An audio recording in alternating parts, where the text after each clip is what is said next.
Hello, love wrestling. It's Thursday night. It's 8 p.m. And you know what that means. It's another new episode of Between Two Beards.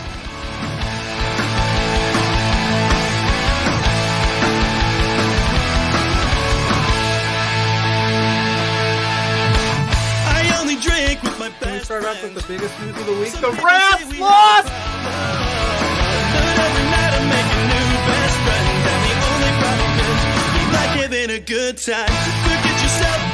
If you've got the budget, I've got the time.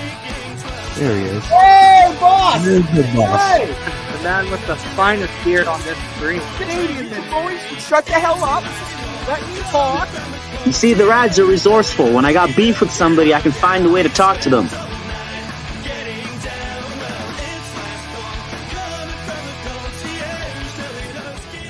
And listen between two beers.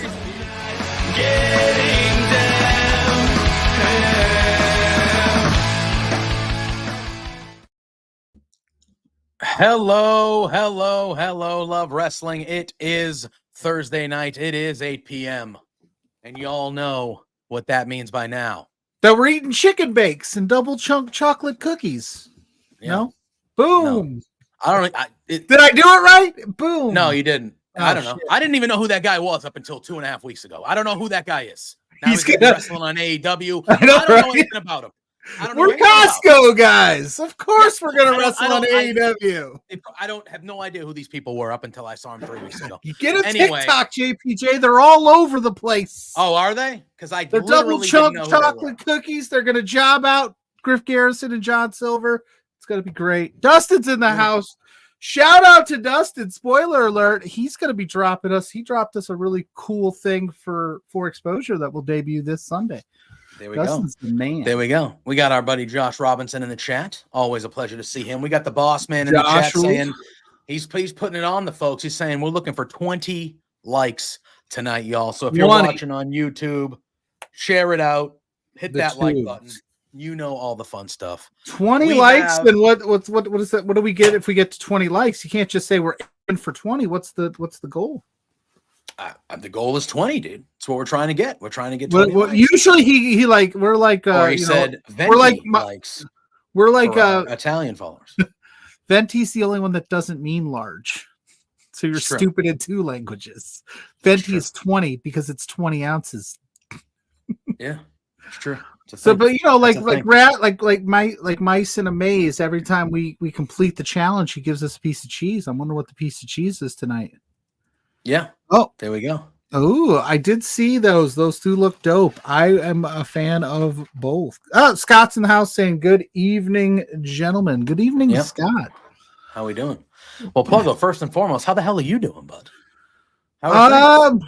I'm living, man. One day at a time, one foot in front of the other. It's been crazy this Living. week. He says, I think I told you off air, I had to scour through a video game bull projections list to realize that the alignment is all out of whack. And the reason I haven't been making bull games in Colorado is because of some glitch in the system and not because of my failures as a head coach, which there are many. No. Don't you worry. it's always College somebody football else's. 25 is the most toxic relationship I've ever been in. I keep coming back for more. I think I can change it. It's never going to change. That game irritates me to no end, but I still turn it back on the next day. It's fair. It's fair. Yeah. Dustin, to your comment, you could give me 1 million likes and it will never happen. It will never happen. We got Sullivan saying, is it going to be your face? And Spencer's saying no, it's not. But yeah, Spencer was trying to sell merchandise, not have it sit on the shelves. So my face is not the option, but it could be. JPJ, how are you? I am doing pretty well. We're exactly trying to get on one of them NIL deals. So I need to get me one of them NIL deals, to be honest with you. But I'm doing well. I don't know if anybody wants my name, image, or likeness. No, maybe Mrs. Pluggos. Maybe. I mean, she has the name part. That's already taken care of. Who's making her official podcast debut? That is true. Well, I was going to say we hopped on. We were able to hop on. Big Bad Boris has been doing the watch-alongs with AEW Dynamite. All right, looks like so we'll cue. We have a big guest tonight as well, Dan Brown. He'll be hopping on in a minute. He just signed on, so we're going to be bringing him on in a minute here. But yeah, you and I hopped on. I was able to spend most of the time with Boris last night, but you hopped on for a good chunk too. Yeah. And when you first hopped on, Mrs. Pluggo was involved, and he got her to commit to being on Saturday Night Live. And you're going to do a newlywed type game. It's going to be you and Mrs. Pluggo versus Boris and the Missus. That's happening. I just hope I know my wife as well as I think I know my wife. You better hope. See, that's a lot of pressure, not to even win the game. Super. It's more important. And what if we lose? What if you go like 1 for 6? What if I lose the game and she hates and she has a bad time and she stayed up late? Dude, a lot of pressure. Sunday, you don't know what the questions are either. Sunday in the Pluggo household could be a wild scene. Could be divorced come this time next week. I hope not. I would hope not. But I hate to say it, in the divorce, she gets the setup because this is her laptop. There we go. So we'd have to figure something anyway, out. Enough about me and my potential troubled lives. So we have a big guest. The Bad Blood PLE's coming this weekend, and we like to have people come on to talk about it. And I don't know how to word this without sounding lame, but I was doom scrolling just TikTok, and I stumbled across Dan's comedy feed, if you will. I don't know how they say that these days, but stand-up comedy. There you go. See, that's why you're the professional, and I'm just the guy that shows the big words. Yeah. And he was talking wrestling, and I said, hey, this might be something you don't get asked very often. Do you want to come on a wrestling podcast? Which we haven't talked about any wrestling yet in the first 10 minutes. So, and he said he was down. We just found out he's from Cleveland. We just were in Cleveland for SummerSlam not too long ago. So we could have, who knows, we might have crossed paths, didn't even realize it. But the only comedian, Dan Brown, is going to join us, and we'll bring him on. You push the buttons. I'm not going to push the buttons. And here he is. Dan, welcome. Look at that. I came out of a box and I'm over. There we go. Yeah. Immediately. I like it. How you doing, my friend? Thank you for joining us. Very excited to have you here. I'm doing great. Thank you guys for having me. I am always excited to talk wrestling. Yeah. I was gonna right out the gate. Do you get asked to do a lot of wrestling related things based on your comedy? So everything I get asked to do, I turn into wrestling. So it doesn't matter if it's supposed to be wrestling themed or not. Yeah. We're talking about wrestling before it's over. I have a tendency to just turn everything into that. I've loved it my whole life. Actually, before we even go too much further, somebody asked me recently, like, what my first memory of wrestling was, and maybe you guys know what this is, because we were gonna ask you. That's usually my first. Yeah, I was gonna ask you first. When do you remember loving it first? It had to be a WCW like Saturday night television show. I'm not sure which one because I had a few. Yeah. Hulk Hogan had a cousin that was getting bullied by somebody. Excuse my beagle here. Just wanted to come in. Oh, we got puppers already. I love it. Yeah, named Ember after Ember Moon. Oh, very good. I got my dog Dusty over here. As you can imagine, named after Dusty. And then, unfortunately, had a third dog. Had to put him down. His name was Heyman. All right. So wrestling-based names all around. I love all the way around.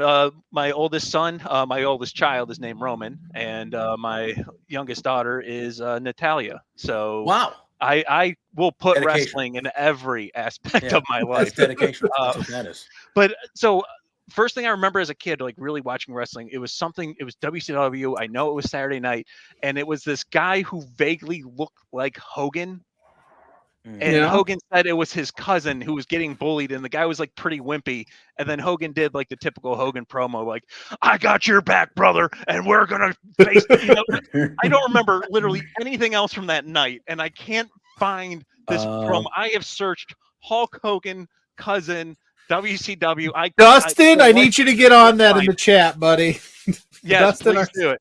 Dustin can find anything. So you mentioned that WCW. So were you more in the WCW realm? Did that like, because I was a WCW kid growing up. Really? I was, because it was on an hour earlier and it was an hour longer in Nitro. And I just remember, but I switched obviously back and forth, but I just always remember just being infatuated with WCW early on my fandom. I loved wrestling. I loved it. If you remember during the 90s, it was at times pretty raunchy and whatnot. At times it was very edgy. That's why they called it the Attitude Era. I was in 5th grade when DX was crotch chopping people. So the first thing, my wheelhouse, man, that's the wheelhouse for that. My first thing, my dad was like, "There's no wrestling allowed in this house whatsoever." So I had to like sneak watching wrestling any way possible. So I didn't care if it was WWF. I didn't care if it was WCW. I didn't care if it was backyard wrestling. I didn't care if it was the commercials they showed for backyard wrestling at 11 o'clock at night. If it was something wrestling related, no matter what I could do, I tuned it in as much as I possibly could in the period of time I wasn't being monitored. You know what I mean? As a kid. Yeah, no, for sure. Finally, around the time that he lifted the ban, so to say. Yeah. I was in the 8th grade. WCW was out of business at that point. The invasion angle was halfway through. I already knew what was going on because, again, I was sneak watching it. And then whatever I couldn't watch, I'd ask my friends at school the next day, be like, "What happened? What happened?" And I remember being a kid because I shared a room with my brother who was 9 years younger than me. And I remember the night where we had bunk beds. I was in the top bunk, and he went to bed. I went to bed. I shut the door, and I'm turning the TV on, volume almost as low as possible. Yeah. And I remember wanting to scream and cry because William Regal turned on Kurt Angle and hit him with the WWF Championship. So Steve Austin regained. Back when it was real. Dude, I was so mad. I was so furious. And you had to be mute. You had to be a mute. Nothing. And I'm like punching pillow. I'm like, and then finally, and something happened between that Monday and that Thursday to where my dad was like, ban lifted. And he's like, "All right, let me watch SmackDown with you," and at least wanted a glimpse. So out comes the alliance with William Regal and Steve Austin as the champion and Linda McMahon. He goes, "See, you don't even know what's going on." I was like, "Yeah, I do. Kurt Angle lost the belt to Steve." He was like, "How did you know that?" I was like, "Whoops." Heard it My friends tell me. Those damn dirt sheets. I go on the internet, and read. Oh, we got to do it. Mrs. Pluggo's in the house. Oh, you're gonna push it. Saying if Owen was a girl, we were gonna name her. Yes, my youngest is named Owen. If he was a girl, we were gonna go Charlotte Flair. That was Charlotte Flair Pluggo. That was gonna be the name, Charlotte Flair Pluggo.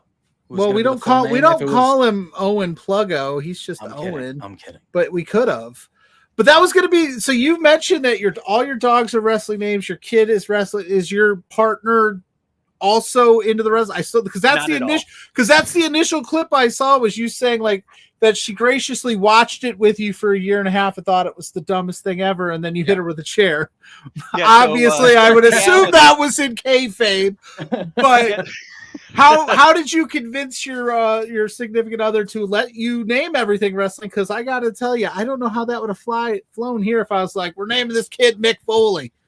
So Mick was also a name I wanted to. You don't see many Micks. You really don't.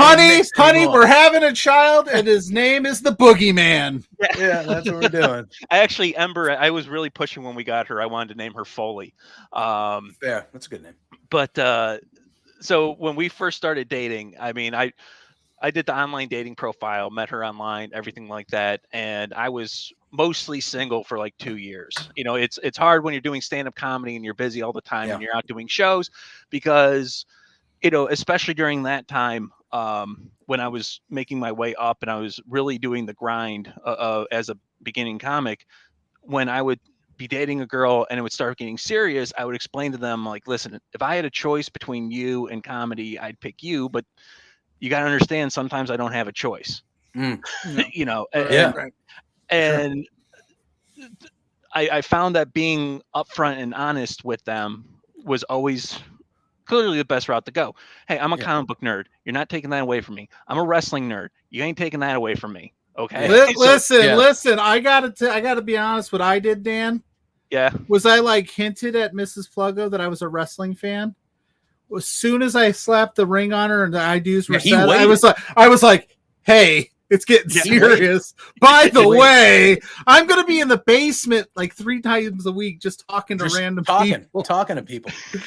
We're gonna have the most obscene, absurd wrestling that you can find obscure on TV, and you're gonna ask me, what the hell is this? Why didn't you tell me sooner? Yeah, with my thing, I obviously wasn't having her watch Raw with me like right off the bat. But when we were spending more time together, it's one of those like, hey, you want to come over? It's like, it's Monday. The world's dead to me. Yeah, this is what I do.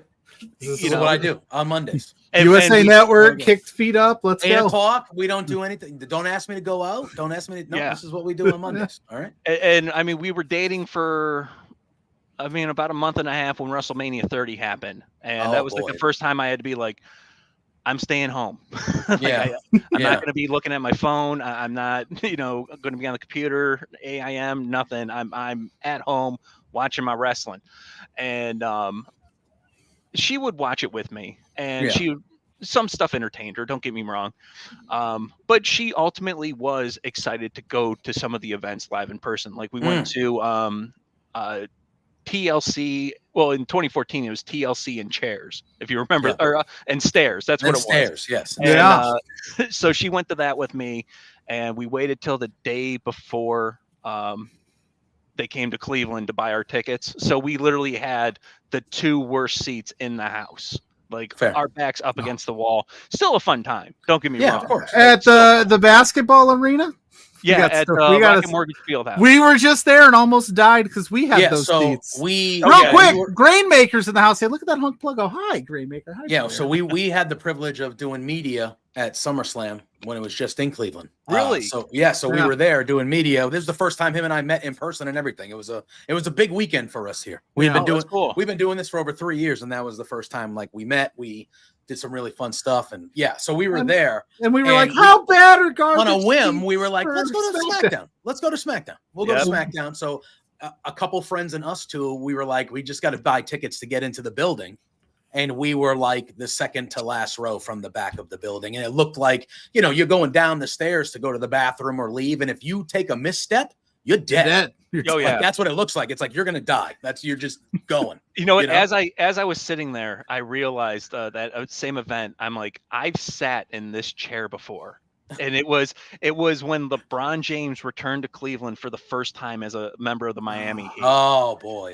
Because I remember when that happened. I was with my buddy Steve, and I was like, dude, we have to be a part of this riot. Like, I was like, dude, there's gonna be chaos. There's gonna be nonsense. I have to be there. So literally the exact same seats all the way up front, all the way in the back. Wild. But it was a good time. And then months later, I'm trying to remember, my buddy got married, and then the next day we drove down to Columbus for Money in the Bank. It was the one where Bray Wyatt returned, cost Roman the briefcase, and then Sheamus went on to win it. Yeah. So it was that one, and then the next day was in Cleveland, and that was a return of Brock Lesnar, where Seth's going through the authority, and he was suspended months earlier for attacking Michael Cole, which, by the way, as awful as some of the storylines were during that time, that moment where he F5 his shoes off. And he grabbed Cole, and the way how Heyman reacted to it, like, please, no, no.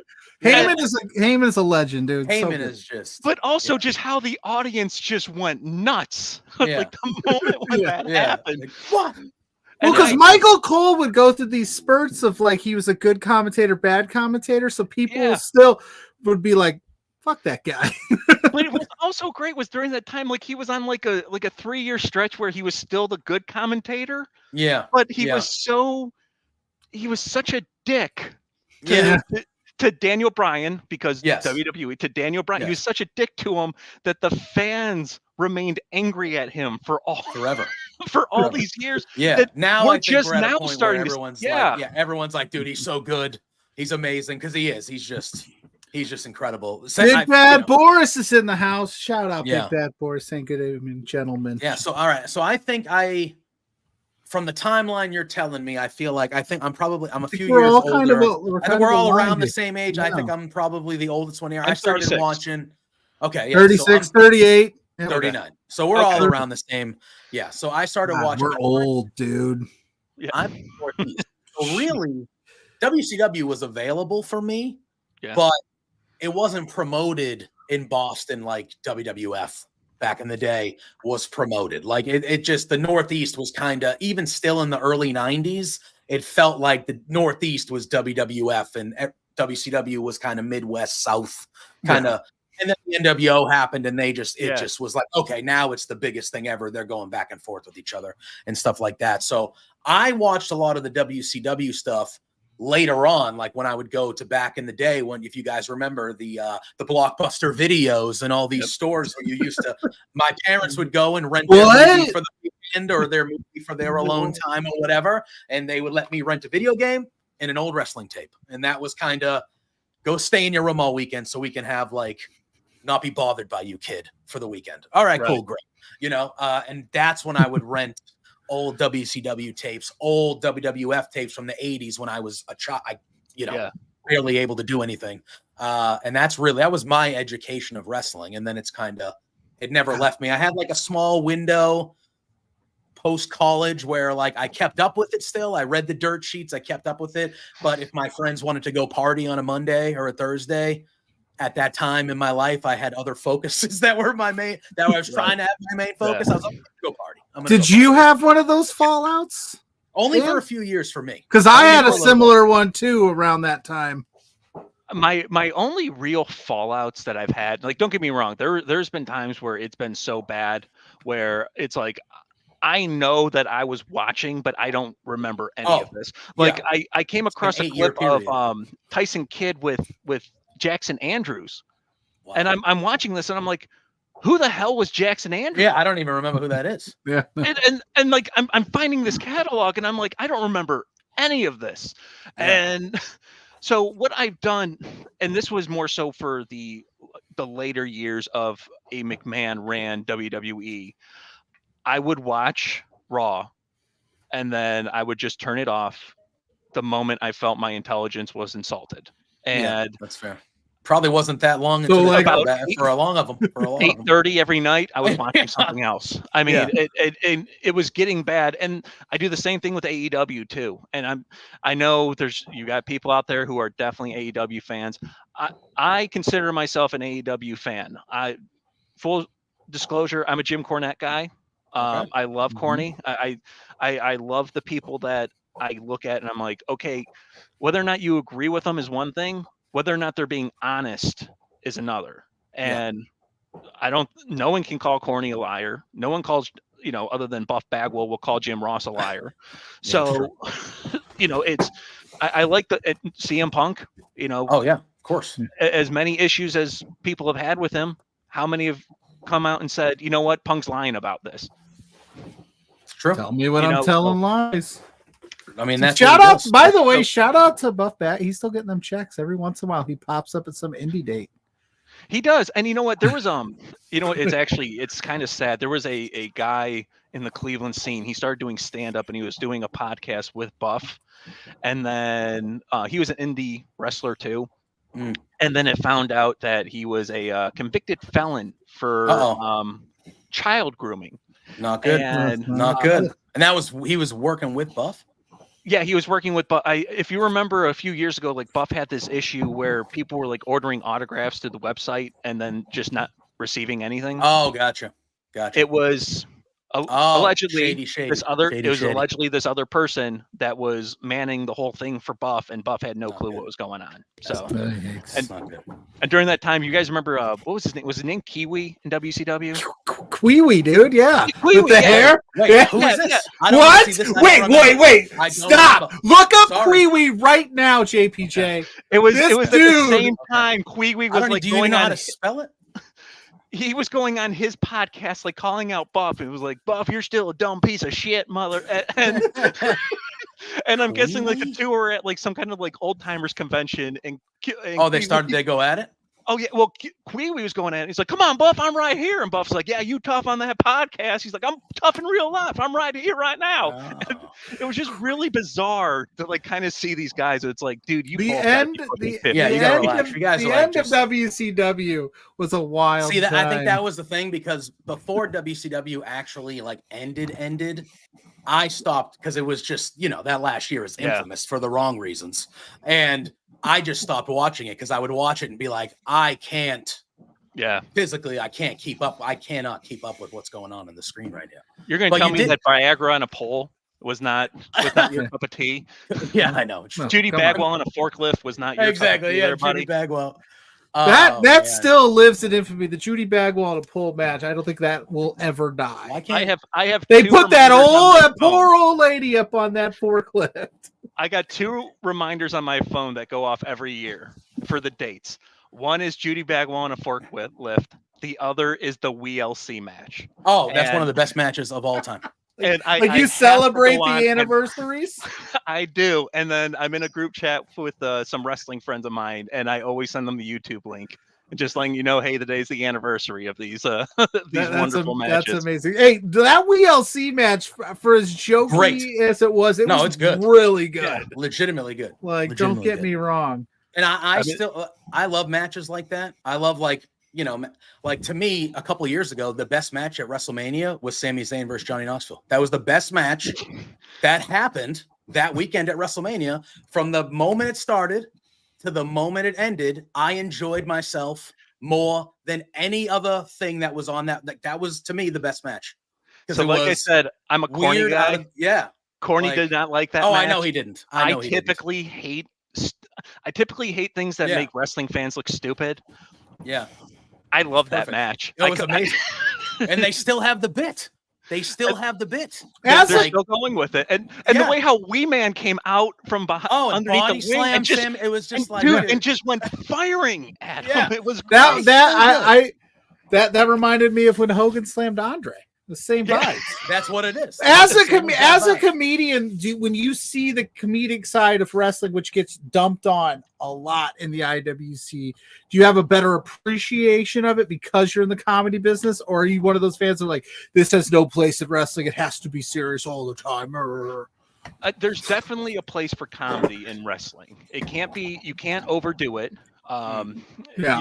You I don't want to say it should be done seldomly, but it's like someone like R-Truth. You'll go out there and you'll forget that it's like, oh my God, this is fun.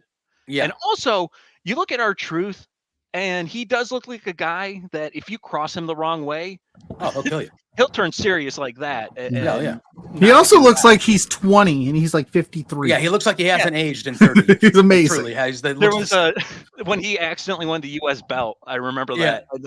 They when did he come back? Was it like 2008 or something? 2007? When somewhere he came back in that. WWE. Somewhere around. He did that. He did that TNA. He had the TNA run with Pac-Man Jones, if I remember right. And then Pac-Man was not allowed to get in the ring. Because Pac-Man was suspended from the NFL at that time, so he did wrestling, but they wouldn't let him wrestle for some reason. Because his contract, it's the same reason why teams don't allow motorcycles in their contract. It's like, hey, we're investing a lot of money into you. You know, because even though he was suspended, he wasn't getting paid, but he was still under contract. So right around that 2008, 2009-ish, maybe. Maybe somewhere. maybe 2000. I mean, I went to WrestleMania in 2007, 2012, and 2017. My wife surprised me with 2017. That was a great birthday present. Nice, And I'm trying to remember. I know he wasn't at 2007's WrestleMania. That was no, I think it was after. If I had to guess, I would say it was like 2009-ish. Probably. Well, he won the U.S. belt back then too, I believe. Yeah. And they put the two photos right next to each other, and they look like they could have been taken the same day. Yeah, 100%. You know, it's unbelievable. And that guy, like, he's a first ballot Hall of Famer to me. Like, there's no question. Yeah. Like, it's not even like, you know, a debate. And it's like just everything that he can do. And because he does have the early part of his career where he was NWA heavyweight champion. He had a good run in TNA. He was a multi-time champion in WWE back then. And then, you know, all that stuff. But he's been doing this for so long. And then this whole last half, like second half of his career, when he turned into this comedic thing. And you talk about the kind of that dead time really in the middle 2010s where creative was real bad. Things were boring and it was repetitive. R-Truth had some of the greatest moments of that whole stretch because he was doing stuff that you remembered because he was being so different from the same crap that he's always been. Like I remember Little Jimmy, baby. Yeah. When he entered the Royal Rumble and thought it was the Money in the Bank match. Or this past year when he put his hand out for the tag. Yeah. Yeah. I mean, it was amazing. Yeah. And like, he waited for the tag. People stopped. Yeah. People jump my shit all the time on social media when I say this, but earlier this year, last year he was the like most valuable performer that Raw had going. It was comedic timing was perfect. He kept the Judgment Day. I was gonna say he helped the Judgment Days because the Judgment Day was kind of doing this, and when even though it was only like a month and a half long, when he got there, he stabilized. So listen, Judgment Day. Yeah, I know that Miz is a Cleveland guy as well, but what you did to my boy on Monday, Miz, not cool. Not cool. Not cool. Listen, not cool. Yeah, and not great. And as a Clevelander, we don't want him. You guys can have him. We don't. We don't care. Clevelanders don't accept the Miz. Fair. No, he is a guy that. Maybe I'm a little bit rough on them. That's fine. He's somebody who's earned the respect. My thing when it comes to the Miz, right, is 100% might be one of the top 3 to 5 company guys they've ever had. Does anything he's asked, will travel, media, all that stuff. And the thing about the Miz was when he first got there, he sucked. He did. With the spiky hit, he was awful. And I'm not just saying that because, like, he was awful, and then he became a Hall of Famer. Like he did the work. Whether he's never been my favorite guy, like he's never been, you know, but he's been only 2-time Grand Slam winner in the history of the company. However you feel about him, like that's crazy. When you think I'm going to be sending you pictures. I don't know if you can upload them here. I'm going to try to find the pictures of me with the Miz. I can. I on Twitter. And on Twitter, I'll send them to you there. Okay. First one here is going to be. So Rollins did it too. All right, sorry. Rollins did it twice. All right, that's good to know. Rollins did it twice, but Miz did it first. I think Miz was the first one. Yeah. Yeah, 100%. If I'm not mistaken. Like, but it's wild, right? That's what happens with me when it comes to the Miz. So who does Cleveland go? Is it Johnny? It's Johnny, right? It's Johnny, right? Johnny Wrestling. Johnny Wrestling. I mean, Dolph Ziggler's a Cleveland guy too. Dolph and Miz grew up like 10 minutes away from each other and didn't meet till they were in the WWE. Yeah, which is just a wild thing to think about. Yeah. I'm trying to think who else was from Cleveland. Dana Brooke, Ash by Elegance, who I don't believe is the same. I think there's 2 Dana Brooks. So I'm going to say this. I've had this conversation with some friends. AEW and WWE are each other's afterlife. So when Ricochet died by the hands of Bronson Reed, Breaker, he has been resurrected in another universe over in AEW. That's fair. And so it's not heaven or hell. It's just each other's afterlife. And TNA is truly wrestling purgatory. It could be. Although they're on the I think that they swapped out Dana Brooke while she was at WWE. That's one of my wrestling conspiracies. Oh. I don't think it's like it's not the same person. I don't think statistician Wow. Dana Brooke and Ash by Elegance Dana Brooke is the same Dana Brooke. I think it's two separate Dana Brooks. Wow. And they're trying to pull the wool over our eyes. I don't really go down the conspiracy theory rabbit hole very often, but that's one that I'm just like, there's no way. Ain't no way, as they say. As crappy as a gimmick as Titus Worldwide truly was, Titus, Dana never phoned in a single thing they did. No. Do you remember that mixed match challenge that they did where Apollo was teaming up with Nia Jax? And did you ever see the clip? And they're like, she's like, who's my teammate? And all of a sudden in the background you hear, I'm going to do and immediately they showed Nia Jax, and like it's like this. Yeah, she's like, oh boy. And, Titus is coming in the back and doing the salesman thing, and this is at the time when fans were like, Titus might be a main eventer. Just keep an eye on him. And then he grabs grabs Vince McMahon's wrist, and that was the end of everything. That was the end of everything. And then he had that fall at the Greatest Royal Rumble. That was great. Hilarious. I am shocked. How do you know how lucky he had to be that he didn't fall into? You know how much shit we see them keep under that ring, and not just all that, the time. If they had the LED board there instead of the thing, he would have been dead. Yeah, like the way that he fell with the speed, his whole. The only thing that was out was like his calves. Yeah, his calves and under were the only thing you could see. With how many times we see them lift up that apron with all the stuff they keep, for him not to get hurt on that is really it's wild. Amazing. All right. So obviously we're chatting some wrestling, but I wanted to dive into the stand-up comic side of things because I'm a big stand-up guy. I like stand-up a lot. So I just want to know how you first originally did you always I know obviously you said you loved wrestling your whole life. Did you were you a big stand-up guy when you were younger too? And when did you know that this is something I want to try? And then when it became something like, no, this is what I want to do. So if I'm going to try to tell you the briefest history I can with this. And there's going to be some valleys and peaks. I've started liking stand-up probably around 7th or 8th grade when that time we got cable and Comedy Central had the Comedy Central Presents, which were the half-hour specials. Yeah. And if you remember at that time, they had heavy hitters, Kathleen Madigan, Lewis Black, Greg Giraldo, Mitch Hedberg. It's established comedians doing their half-hour special in this massive theater. And then all of a sudden you had these new people, Gabriel Iglesias, Kevin Hart, Dion Cole, all these other people come through too. Yeah. I'm going to say this. My original dream was to be a professional wrestler. I started wrestling in the 8th grade for school. I was a scrawny, skinny kid. But I knew, one, you'd have to get bigger, and two, I'd have to toughen up. So, I would, from 8th grade to 12th grade, I just got the shit kicked out of me. And I also went with it's a tough sport. It is. And I went with the approach if I get better every year, by the time I'm a senior, I might be pretty good.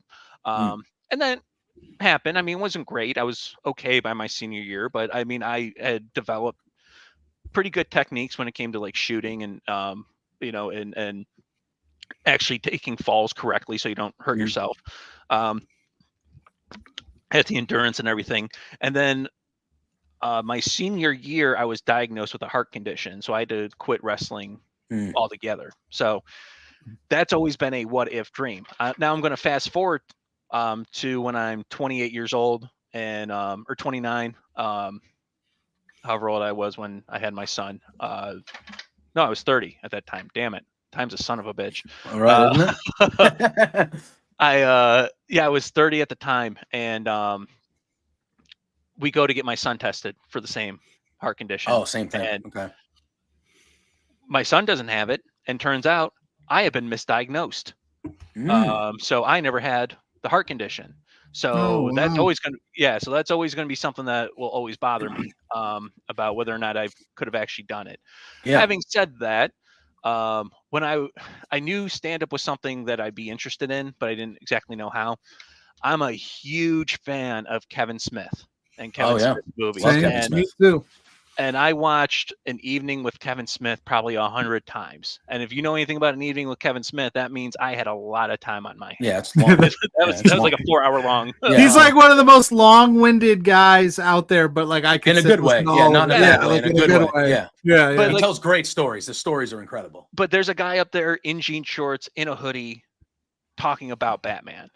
Yeah. And I hope this doesn't come off the wrong way, but I looked at him one day and just went, there's nothing so special about this guy that I can't achieve if I don't try to. You know what I mean? Obviously, hard work and actual talent goes into it too. But, you know, here's a guy that dresses like me. Here's a guy who talks like me. Here's a guy who likes the same shit that I do. Mm-hmm. Maybe I can try to do something like that. So I'm writing the headline right now. Dan Brown shoots hard on Kevin Smith. Yeah. That'll get some clicks. No. Big fatty in a hoodie. Not anymore though. No, dude, he looks great, man. Yeah, he's incredible. Yeah. And so I started doing it in 2010 when I was a senior in college. And the first couple sets go at the time what I considered well. Were these open mics? Yeah, or open mics. Okay. Okay. I did a contest at a punk bar in Cleveland, and I tied for second place in that, and I was like, oh, I'm going to be great at this in no time. And then my next show was a contest held at the university I was going to, and all the students were either like me, like they were people who've done it a couple times or never done it before. There are a few people who were more like, oh, I've been doing stand-up for, a few years all throughout college kind of thing. Yeah. And Cleveland State is it's an urban college, and the students that went to that wanted like the BET style of comedy. And I am not that. And I got booed off stage. Wow. By like 150 of my peers. Still the worst night of my life. But it was one of those things where I was like, I'm not ready to quite give up on it yet. Yeah. I took some workshops, and I worked really hard, went through the open mics and made goals for myself, because eventually I learned something, and it was great because years later I would hear John Cena say that you turn out like the 5 people you hang around the most. And John Cena was like, that's why I hang out with Vince McMahon. And now we're finding out, John, you might want to. Not good. Yeah. No, hopefully not. Yeah. I'm not the guy that can answer the questions that you're asking me. It's like, John, I just want to say he's a great man. Ooh, bad take, John. Yeah, don't do that, dude. Don't say John, that. John, that was a bad take before we learned he shit on someone's head. That is true. That is true. That is true. Like, here's a guy that kept the pay-per-view going after Owen Hart fell. Oh, dude. Not great. Not great. Is that a real the 5 people you hang out with the most? Is that why I'm a child at heart? Because all these kids I have? You just hang out with your kids. So, yeah. That's how it goes. I need to make some friends. But I started hanging around the comedians I wanted to be more like. Like, I looked at my buddy Bill Baranke, and I'm like, man, Bill's emceeing at these clubs, and he's, doing these road gigs. And I looked at my friend Greg Smerdell, and I'm like, Greg's working at VFW halls on a Saturday night. And I'm like, that might not sound glorious, but, compared to doing 5 minutes at an open mic, where nobody cares, it's like, dude, I want to do a VFW hall on a Saturday night. So then you do that, and you start working your way through and making these connections. And then, you fast forward to, you get your first road gig and it goes well. And then, then you fast forward to other people being like, hey, how about you come MC this show? And, you gradually build up from, doing the MC role, which is the first guy, to the middle act. So you're doing between 20 to 30 minutes to now. I mean, I'm predominantly headlining where I'm going now. So I'm doing at least 45 to an hour every night I'm performing. And it's also one of those things too, where, I mean, for a while I kind of had this closed-minded thing where I was like, man, I'm never going to get into the Tonight Show. So like, that's not even a dream. But at a certain point I got to a couple things where I'm like, man, I did Grab Our Comedy. And I don't know if you know what that is, but it's a cool platform. Yeah. And I was like, yeah, I've stumbled across that. It's predominantly dry. There's not a lot of it's clean comedy. Clean. That's the platform made for families who can watch it. And so I'm going to say this too. there was a club, and I asked them, you know, I was like, hey, just be honest with me. You know, is there anything I could do to improve my standing here? And the guy was like, you know, Dan, I was like, listen, if you think I'm not funny and you hate my guts, just tell me that. I'm an adult. Like, I'm not going to hold it against you. Like, I'm not going to fight you. kind of thing. Exactly. Yeah. Just tell me so I'm not wasting my time here and I'm not wasting your time. And he goes, nah, that's not the case. He goes, but Dan, like, you get up there and you're talking about Batman and wrestling and Dungeons and Dragons. Do people want to hear about that kind of stuff? And I'm like, well, they're dancing. Or they're dancing. Jesus, I'm like, I'm the only comic that got him dancing. Yeah, I got him dancing. That's how happy they are. They dance. Yeah, man, I went right past laughter. Like people, you just went to it's like a rave, you know. Yeah, exactly. And I'm like, well, they're laughing, they're having a good time. He goes, you know, I don't think it's gonna work. And I remember, and that played back in my head as I went out in the dry bar and the set that you saw, that I guarantee you that you saw. Yeah. The first 3 jokes I did was talking about having a Batman themed wedding. Yeah. Talking about, you know, getting engaged to my wife and watching wrestling and hitting her with a chair. Yeah. And then the next joke was, you know, getting arrested playing Dungeons and Dragons. Yeah. So that was kind of my own thing, being like, I did this super cool thing and I did it my way. And I did it I did it about me. I did it about comic books and wrestling, man. And I try to keep that core. Now, when I talk about wrestling on stage, to a nerdier audience, I'll get more into it. Oh, of course, yeah. But I typically have to stick to characters that I know everybody knows. Everyone knows. Yeah. Hulk Hogan, Macho Man Randy Savage. You don't get. Does anybody ever yell out, "You mean that fake stuff"? Yes. That's all I ever hear as a wrestling fan, is that fake stuff. Hogan still wrestles. Oh. Yeah. And you know, it's first off, everything we watch is fake. I mean, I'm not going to get political, but I'm going to say, I don't know if you guys watched any of the debates. Yeah, it's all. Tell me. Yeah, that's pro wrestling, man. Yeah, it's all. Yeah, that can't be real. For God's sakes, Hulk Hogan spoke at the Republican. He ripped his shirt. Yes, and like that's, you know. Okay, this is the only semi-political thing I'm going to say. Yeah, the people who wish it was still 1987 were in that room loving it, man. Oh yeah, they were. They were, you know, they and even he loved it because he doubled down on it at like he did like the Logan Paul thing, and he was like, "I got in the zone, brother." And I just riffed the whole thing, and they were eating it up, and I was like, "That was a shoot, brother." I can't wait for like 5-6 years from now to see how Hogan lies about this and makes this somehow even bigger. And I've come to terms that I believe Hulk Hogan is probably a terrible person. I truly believe he has to be. Absolutely. There's far too much evidence to prove elsewise. Yeah. But that kid in me that's still watching, you know, the Hogan on WCW. Yeah. You know, and being the kid watching Rock versus Hogan at WrestleMania 18, which is my favorite match of all time, and then watching him go back to the red and yellow for that little bit of a run.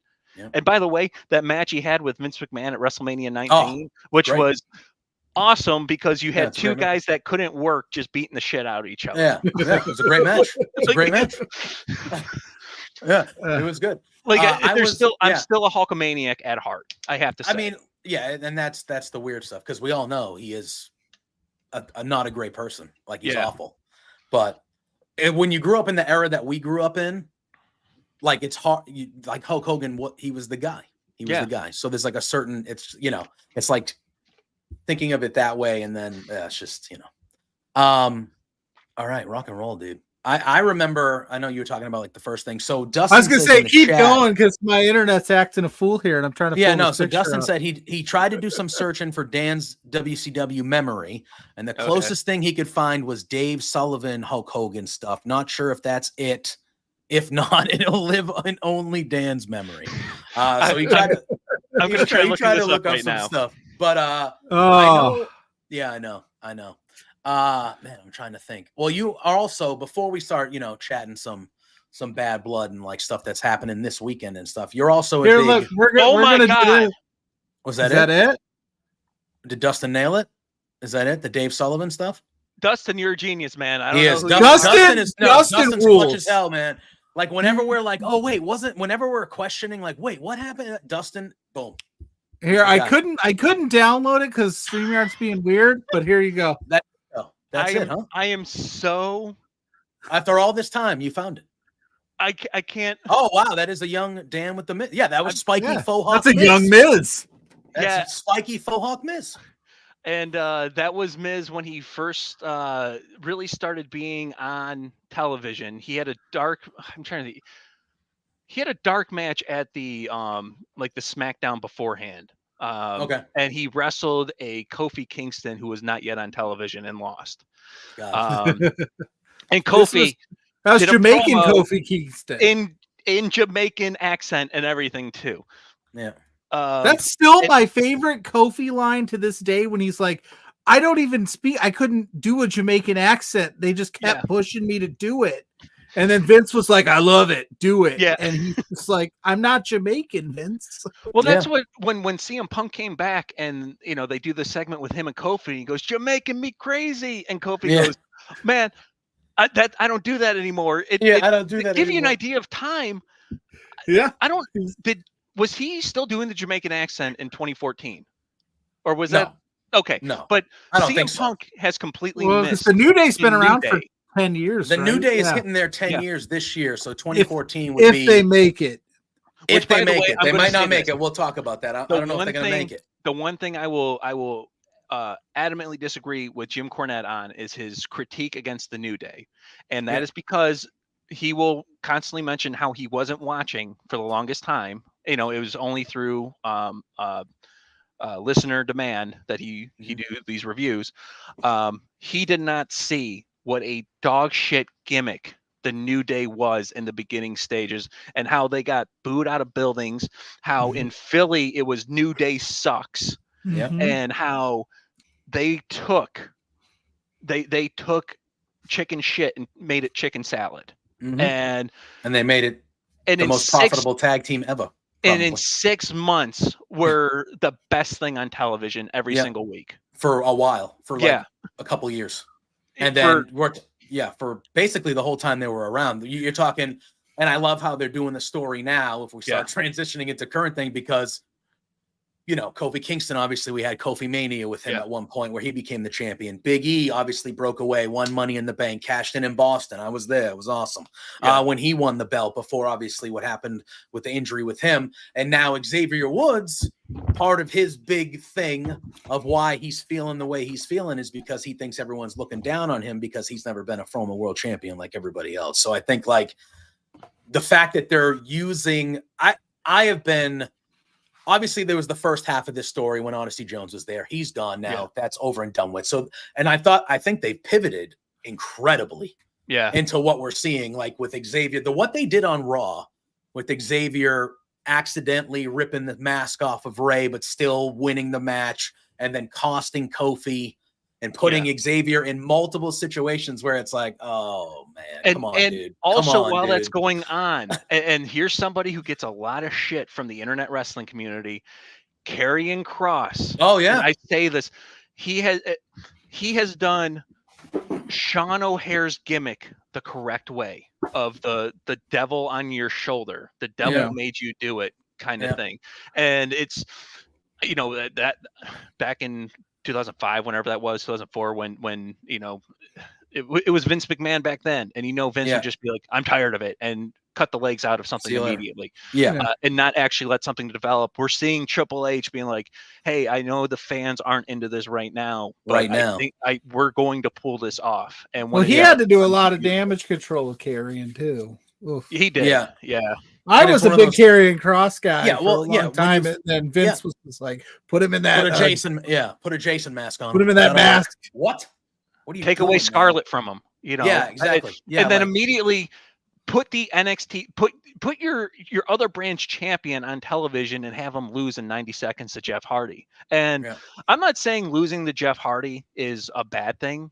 But losing to Jeff Hardy in 90 seconds on the first time you're on a show that hits more than 1 million people. 10 years past his prime too. Yeah, I mean it doesn't make sense. But it's one of those things where I don't know if you guys saw this because I wanted them to show it on Raw on Monday. They didn't. But did you see the social media thing they released on Monday? It was just on, I think, their Twitter or YouTube, and it was Karrion Kross. It's like a 2.5 minute vignette. Yeah. So it was incredible, and it was the best thing that they've produced for him, and he crushed it to the point where I was like, this is what should be on TV every week. Because if you were showing me stuff like this every week, and again, I think Kross is good. Like, and he does get shit on, but a lot of that is because of what they gave. If you don't make them interesting, nobody's going to be interested in. You have to, as a viewer, you have to make me interested in this. And also remember too, when he came back, when Triple H first took over as creative and Vince McMahon left that first time, he came back, started building some momentum. Immediately Vince McMahon sneaks his way back into the company, and he's one of the first guys that again cut the legs out of. Because he returned. When he returned in a segment that featured Roman Reigns, Drew McIntyre. That's how he returned. Clash at the castle. I thought he should. That thing he returned. It was like, holy crap, he's going to be going right for the main. And I do like. They're also letting Scarlett wrestle some house shows because she can go, and I never understood why they didn't use her more in that like Zelina Vega type role where she could get involved and mix it up and do some cool stuff, because she was a wrestler, or she is a wrestler, and she's very good too. So maybe there's hope for them yet, and then maybe Xavier's the piece that's missing, and he'll that'll be fun.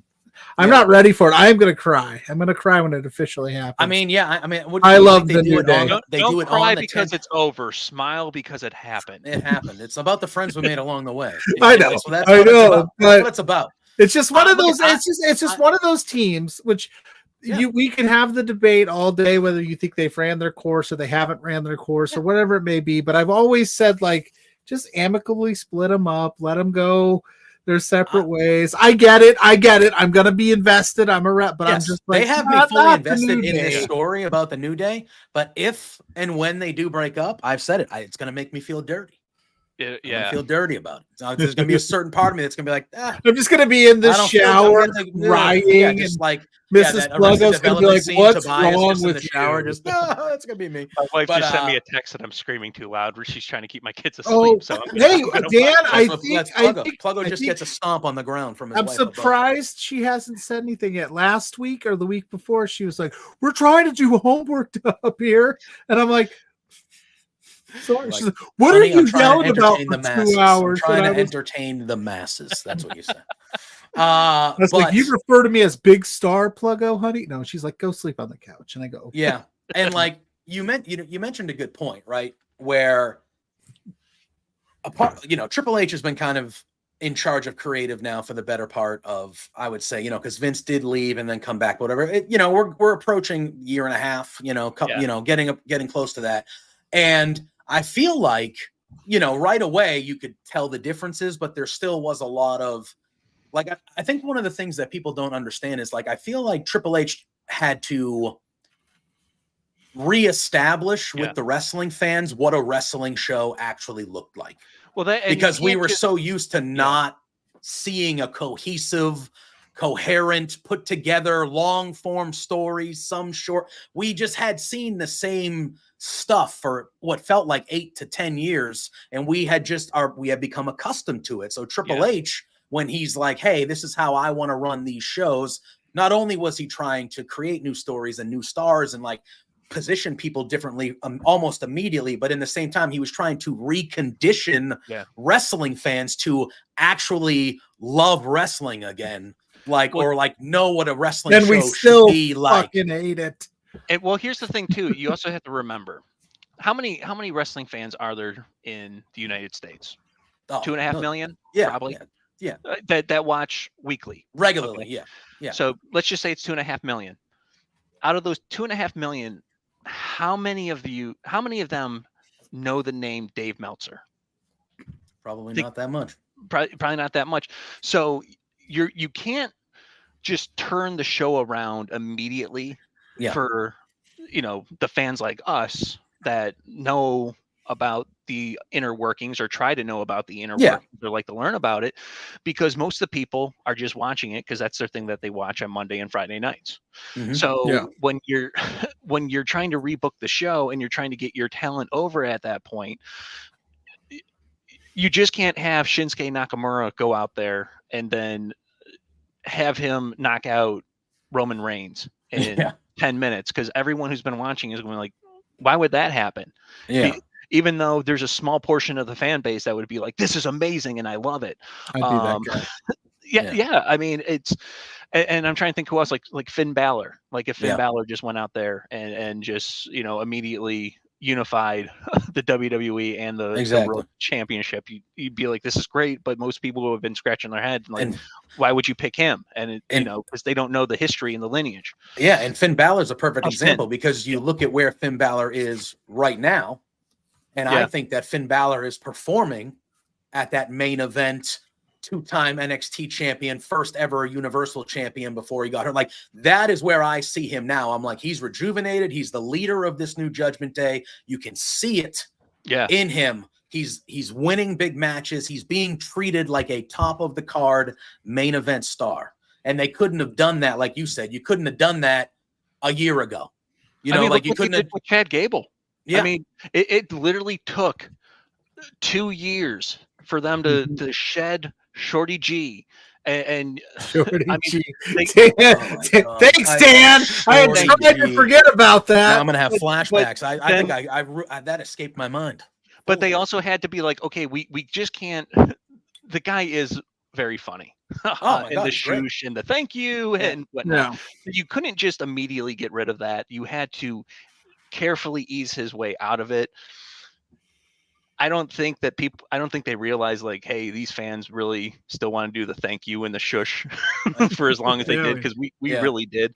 But you know, now he's a more serious act. Because of that. He's one of the most villainous. Like the way he they did it perfectly. Yeah. And you want to talk about the other side of that?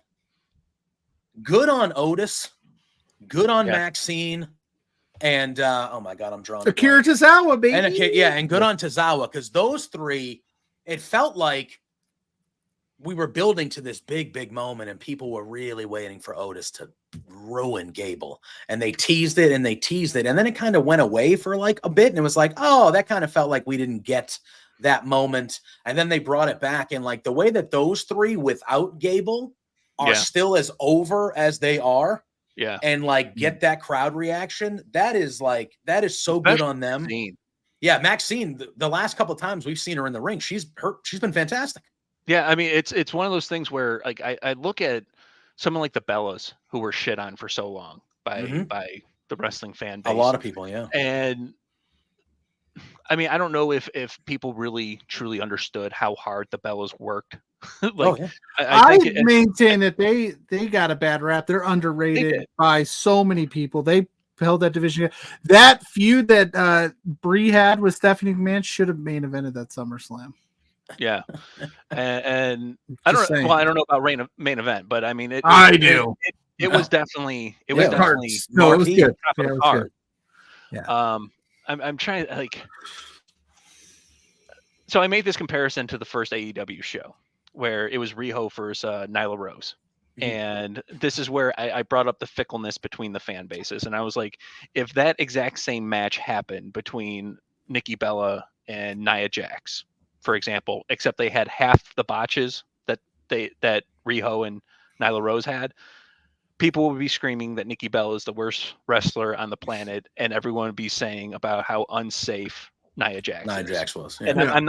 And I'm not trying to diss Riho or Nyla Rose as I say this, but it's one of those things where it's like, no, we need to demand more from our wrestlers and our wrestling, especially on such a big product. Not that they need to go out there and break their necks, but you know, a cleaner product on a major show. But I mentioned it because it was Nikki Bella never, ever got any leeway from the fan. Like never any slack, anything like that. And what sucked about it too, and people pretended like she was the one booking herself to win all these matches. Against like AJ Lee and for like Paige, and it was like, no, it's this crazy 70-something-year-old man who's putting these situations on. And then what we ended up seeing was eventually Sasha Banks, Charlotte, Becky Lynch, Bayley all make their way up, and a whole new level was reached that had not been touched before. So you look back and you're like, does Nikki Bella even belong anymore? And it sucks to say that, because then you look at it and you're like, even Paige doesn't even belong with those four. No, right? Yeah. So I mean, I think I lost the point of what I was trying to make. They were definitely that gap, that bridge, that like I feel like into the new era, and they don't get that proper credit. Yeah, exactly. You don't get to where Charlotte, Becky, Bayley, you don't get to them coming up and where they were without the Mickey Jameses, the Bellas, the Michelle McCools, those wrestlers. And obviously that's not all of them. There were more, but you know what I mean. Stretch of female. It's just like you said, you can't led switch to that. You gotta ease it up.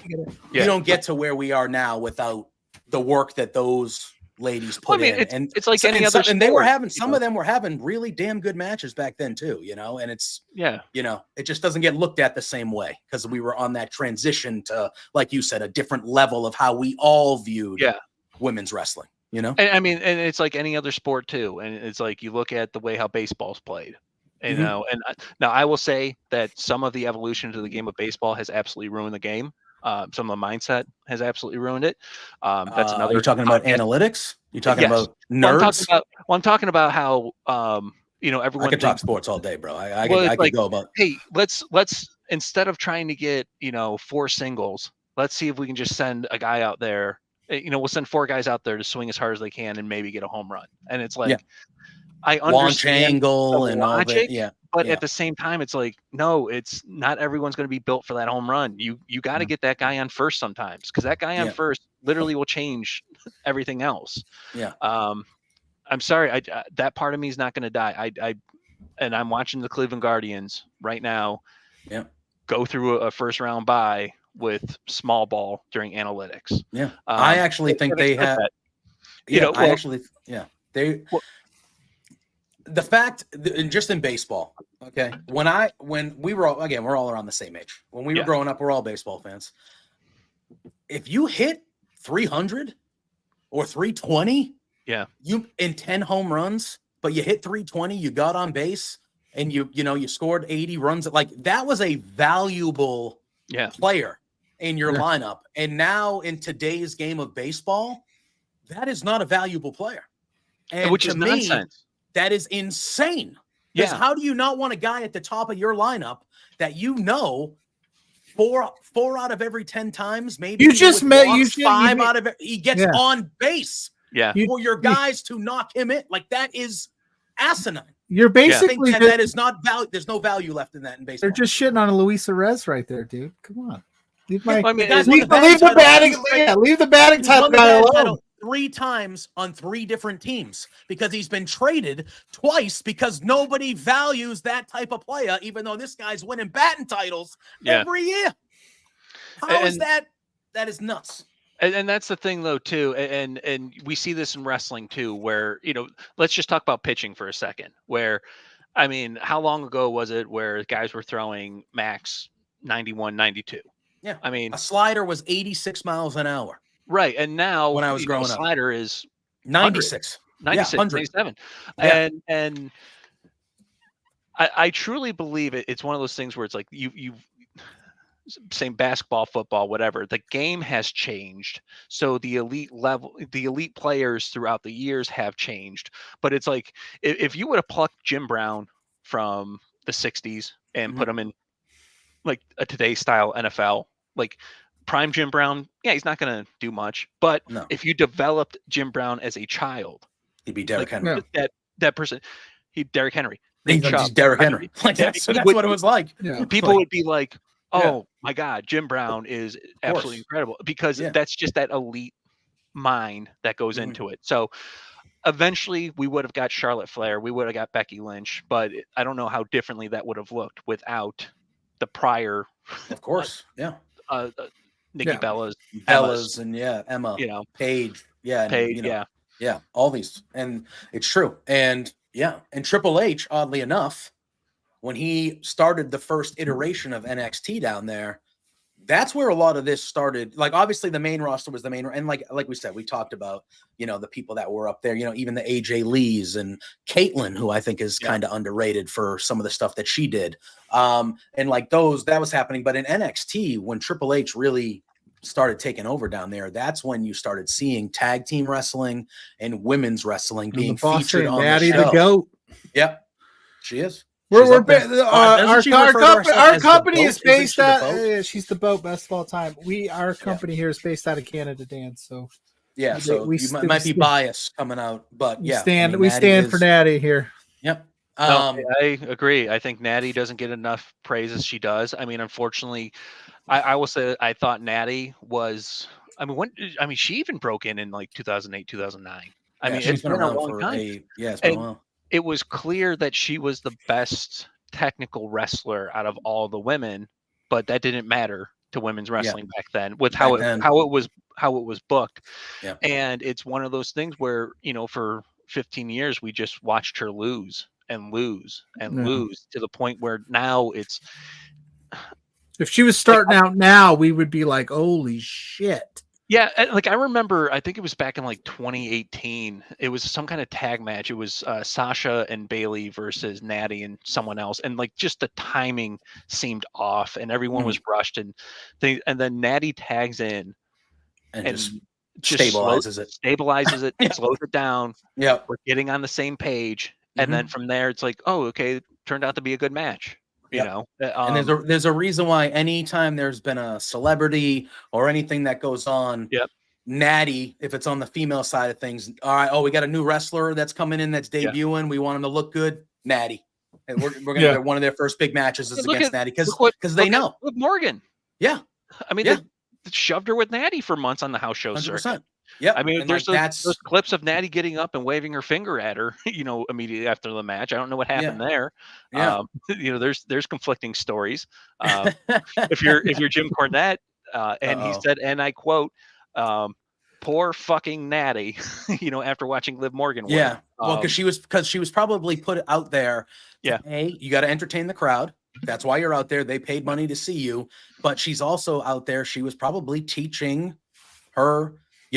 How to go. And like, as someone who's a veteran and knows the in and outs, and Natty could probably have a wrestling match with their eyes closed at this point. Let's be real. Yeah. When you're dealing with an up and coming, and now look, Liv Morgan is, she's head and shoulders. She's a different level. Yeah. But like when you're teaching newer people, or like you're the veteran in there, like, hey, you know why you're in there. Like, and I bet we need to know if they got it. Like, and they did that probably 10 times in 10 days straight. 100%. 10 days still not getting it. She's like, "What are you doing? What are you doing?" Yeah. And then Dustin's saying obviously Bailey and Sasha main eventing TakeOver Brooklyn. Of course, that is as good a wrestling match as you'll see, let alone as good a women's wrestling. You know what was Brooklyn, the Iron Woman match, or was that the? That was after. Okay. So, yeah.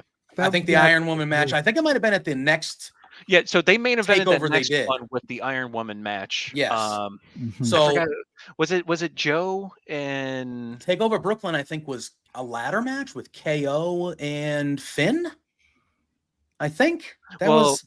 I think that main evented though, so I don't think Bailey and Sasha main event. Dustin, get off that Google machine. Finn won the belt. He won the belt at the Beast in the East in Japan. Yes, he did. But I think KO won that ladder. You're right. Maybe this was after that, and KO was going for the title again. KO lost the ladder match, and then the next night on, was it SummerSlam? Yeah, the next night on SummerSlam beat Cesaro, even though he just had the shit kicked out of him in a ladder match the day before. Yeah. Everyone was kind of like, should they have? I remember that. Make sense? They used to do things like that, and I was just like, didn't we just watch him die last night? Yeah. Yeah. But hey, don't forget. They won't know. They'll forget about it. They'll forget about it. It's NXT. Right. It's that developmental I know, brand. Right? Nobody watches that. Yeah. All right. You want to talk a little Bad Blood? Let's talk some Bad Blood here. All right. We have a 5. What were you gonna say, Plug? I was gonna say, do you have any bad blood or any beefs that we need to air out, guys, before we do this? I'm chilling. I'm vibing. Okay. I feel good. All right. I don't have any today either. I mean, I do have some, but they're with the ownerships of my sports teams. But that's about where I'm at. As a Cleveland right Browns fan, I fully understand that statement. Yep. We'll talk about that at the end. Yeah, Yes, we'll save that. We'll save that for the end. That in there. I've usually a lot end of with our opinions rants. about Deshaun Watson. So, oh boy. Yeah, Pluggo does too. Pluggo used to be a Browns fan. Yeah. And when they signed him, he was like, I'm out, bro. So I never grew up with like an affiliation to like a team. I just watched football, but then as I got older, I was like, I need to follow a team. Everybody follows a team. So I became a Bengals fan like in high school, at the end of high school into my early 20s, and then that whole thing with Vontaze Burfict, and they almost like murdered Antonio Brown. And then I was like, Marvin Lewis, how do you keep doing this? Yeah. And then he keeps keeping his job, and then they draft Joe Mixon, and I'm like, there's just such an image problem here. I can't do it. I need to find a new team. So I drew 4 names out of hat. One was the Browns. I put it to a vote on all of my social medias. The Browns won in a landslide, and then they went 0-16. I remember that year. And then I went, okay, I'm in. All right, cool. And then they were like, Deshaun Watson's a stand-up guy. And I'm like, I feel icky. Let's give him the largest contract in the history. Yeah, so I just watch football. Now I just watch football. I don't have a team. And let's also just give up on the guy that got us our only playoff victory. The way they did Baker was dirty. And who went out there, injured. Who went out there injured that entire season and gave you everything that he had. And so when I was a freshman in high school, I dislocated my shoulder in a wrestling tournament, in a wrestling meet, in my second match. And I went out there with a dislocated shoulder for 3 more matches. And it's one of those things where in hindsight, I'm kind of like pissed off. I'm like, how come the coaches didn't stop? Didn't say you're done, dude. How come there wasn't a doctor that came but out? In the Baker situation, if that happened, it's like they told you to walk home. Yeah. Like, thank you for wrestling for me, but you walk home, Dan. And Baker, yes, he had to mature a little bit too, but that also just comes with age. And he's also a guy that just always played with a chip on his shoulder. And now we're watching him ball out in Tampa Bay. On top of that, man, I never thought I'd be a Joe Flacco fan. Oh, hell yeah. I never thought I would, but Jesus Christ, that guy came in and he gave our fan base something to cheer about and gave us hope when we thought it was all lost. I don't give a shit that he gave up 2 interceptions a game because he was throwing 4 touchdowns. I'll take that ratio every single game. Granted, the playoff game, he threw 2 pick sixes, but at the same time, we weren't even supposed to make it that far. I watched that playoff game like it was house money kind of situation. Like, cool. And then last week, we see him go into the game, beat the Steelers. Baker Mayfield plays pretty much a perfect game over in Tampa, and we're stuck with this dead-armed, sexual assaulting quarterback that everyone who's a fan of the guy has to make excuses for him. Forget that. This ownership has. He's not even interested in playing either. You could see it. Honestly. He's just his teammates don't want to play with him either. And they found a couple of his burner accounts too on Twitter, like responding to people, and it's just like, dude, this is clearly Deshaun Watson. Like, the jig is up. just stop. Take the phone away from. So a couple weeks ago, they found out about this new case. Yeah, new case. Yeah, and apparently there's video, and it's one of those things where I'm like, can this video please just somehow get to the Browns? The Browns are supposed to get it here soon, and it's one of those things where if this is a damning enough thing, they can cut him out, and no money, you're gone. Oh, is there an exemption if it is where they because they just cut him is the biggest dead cap thing in the history? What's it called? Because there's a like liability or like a morality clause in all of these contracts. Like if you do something outlandishly bad, like you just we're good. Yeah. Plus, when they redid his deal this season, the GM actually sneaked that into the contract too. Good. To where it's.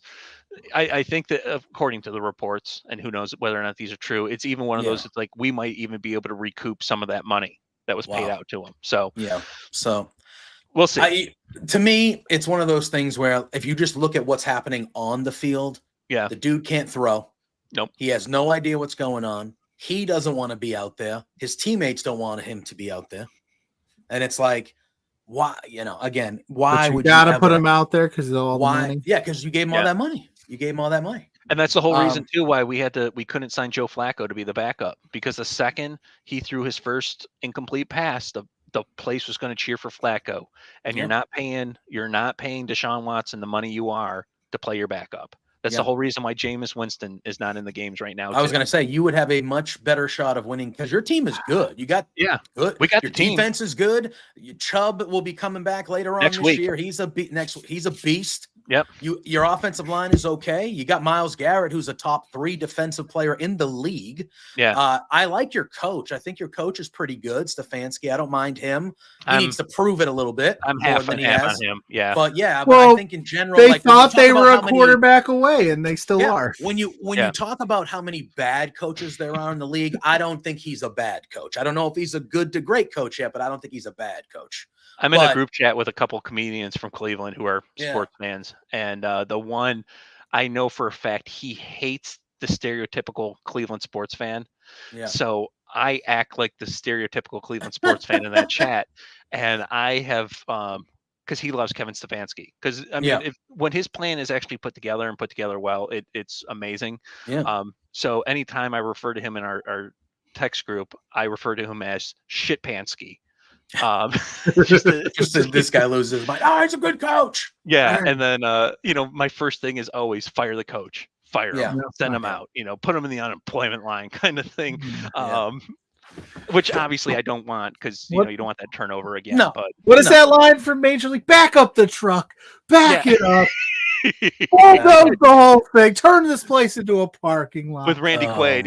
Randy Quaid. Turn it into a parking lot. Load out your ass. It's too high.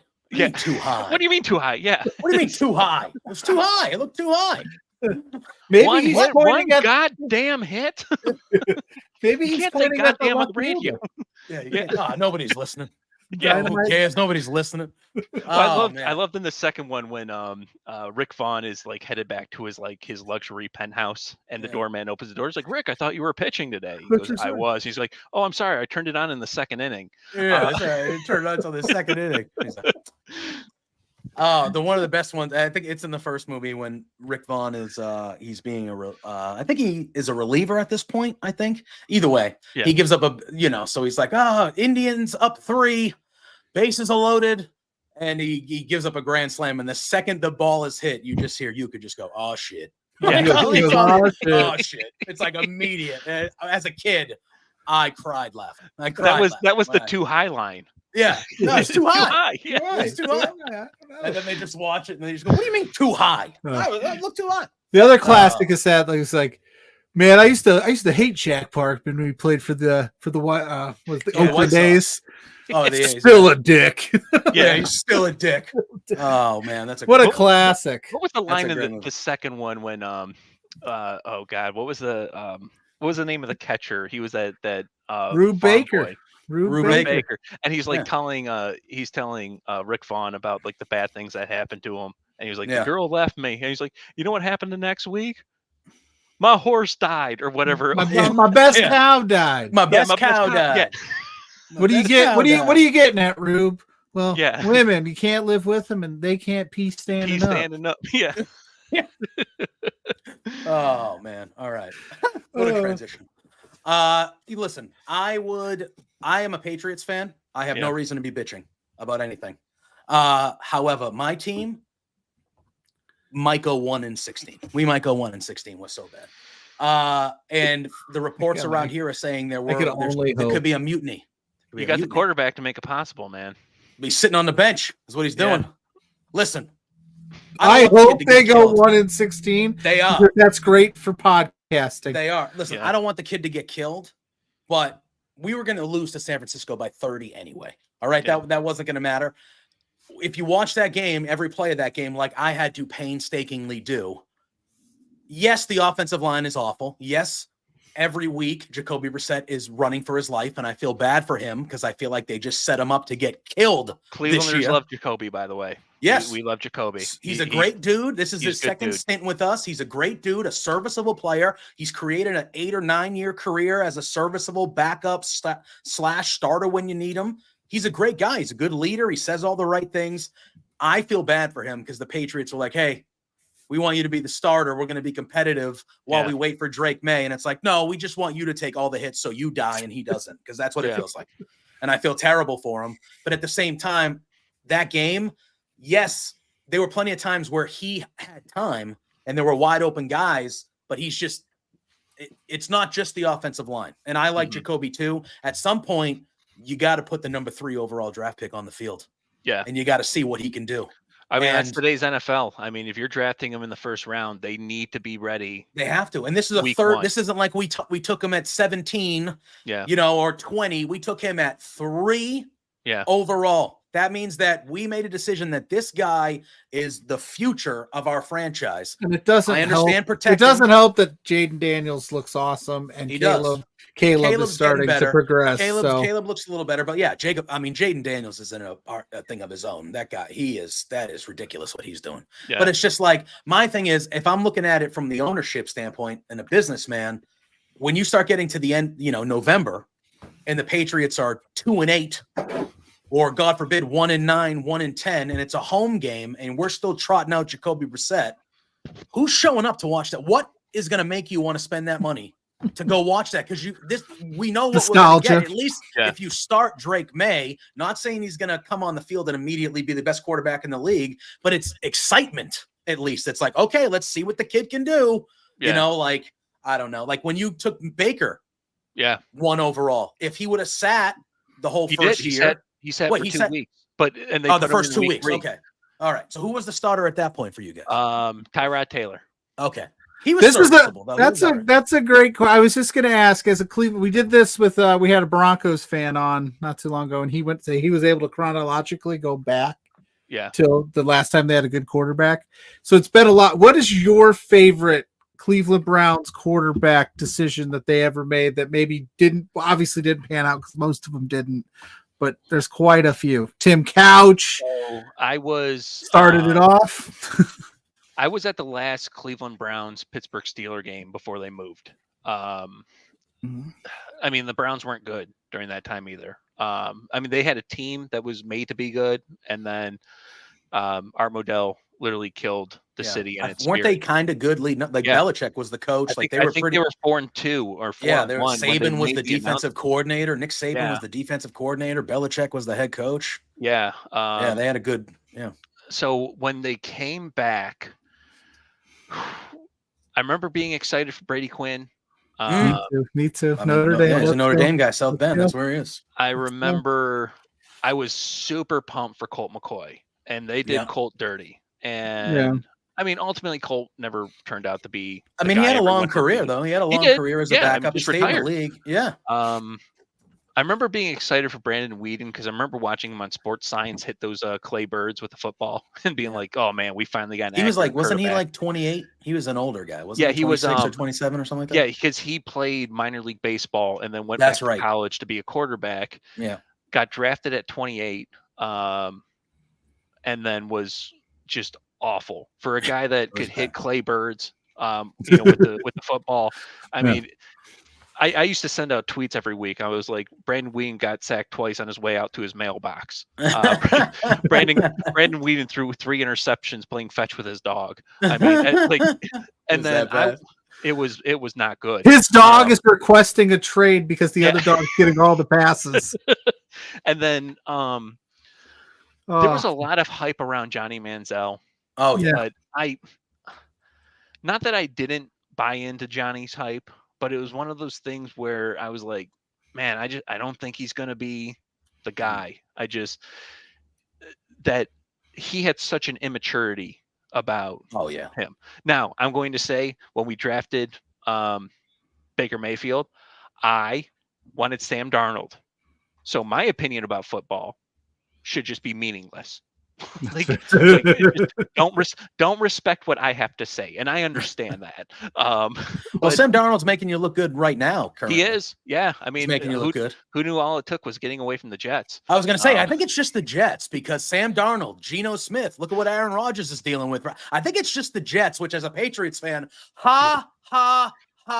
My favorite thing to do is every year, I send out the exact same tweet during the draft for the first round pick. I was like, with the third pick at the 2025 NFL draft, the New York Jets have selected Joe Smith to ruin the next 10 years of his life. Yeah, like literally. It's hilarious. It's so bad. And every year I just make that same tweet because it's like I think it's proving out. Well, here's the thing. I mean, when it comes just wait till a guy like Sauce Gardner leaves the Jets. He's going to be the greatest cornerback of all it'll time. Be great. Yeah. And then you got to me, I'm a big stickler when it comes to coaches. Now, obviously, I had to deal. Not to deal with. It was fun, but I had Bill, so I have a high bar when it comes to head coaches. But I think the league legitimately has 5 good coaches, maybe. Truly. And then other than that, I think it's just kind of a whole bunch of whatever. And I don't know. I'm very strong when it comes to coaches. So when I look at teams and structures of that, I'm like, that matters to me too. I look at Matt LaFleur in Green Bay and he wins 2 games with Malik Willis, who looked like he couldn't even throw a football last year in Tennessee. That to me is the players have to play. Don't get me wrong. But not every coach in that scenario, clearly, I like Mike Vrabel, but he had Malik Willis and had to play him. And guess what? Mike Vrabel lost every game almost that he played with Malik Willis. There is a giant difference between coaching in college and coaching in the NFL. And I remember being angry as an Ohio State guy when Urban Meyer was hired as the Jaguars. The Jaguars. Ooh, what a disaster. And I went, there's no way this is going to work out. Yeah. Because that went worse than even the best thing he ever did in Jacksonville was that AEW cameo. Yeah, he showed up in the AEW that match. The best thing he did. And I don't understand why he gave up the job that he did. He wasn't even announcing games. He was talking about after the game. It was like, so coach, what would you have done in this situation? How do you get that wrong? Easy. You're coaching in hindsight at that point. Yeah. It's like, dude, it's like even if you are wrong in that situation, no one's going to tell you you're wrong because you're Urban freaking Meyer. There's a guy, he was a former Cleveland Indian. He does for the television broadcast named Rick Manning. He's he was essentially the color commentator.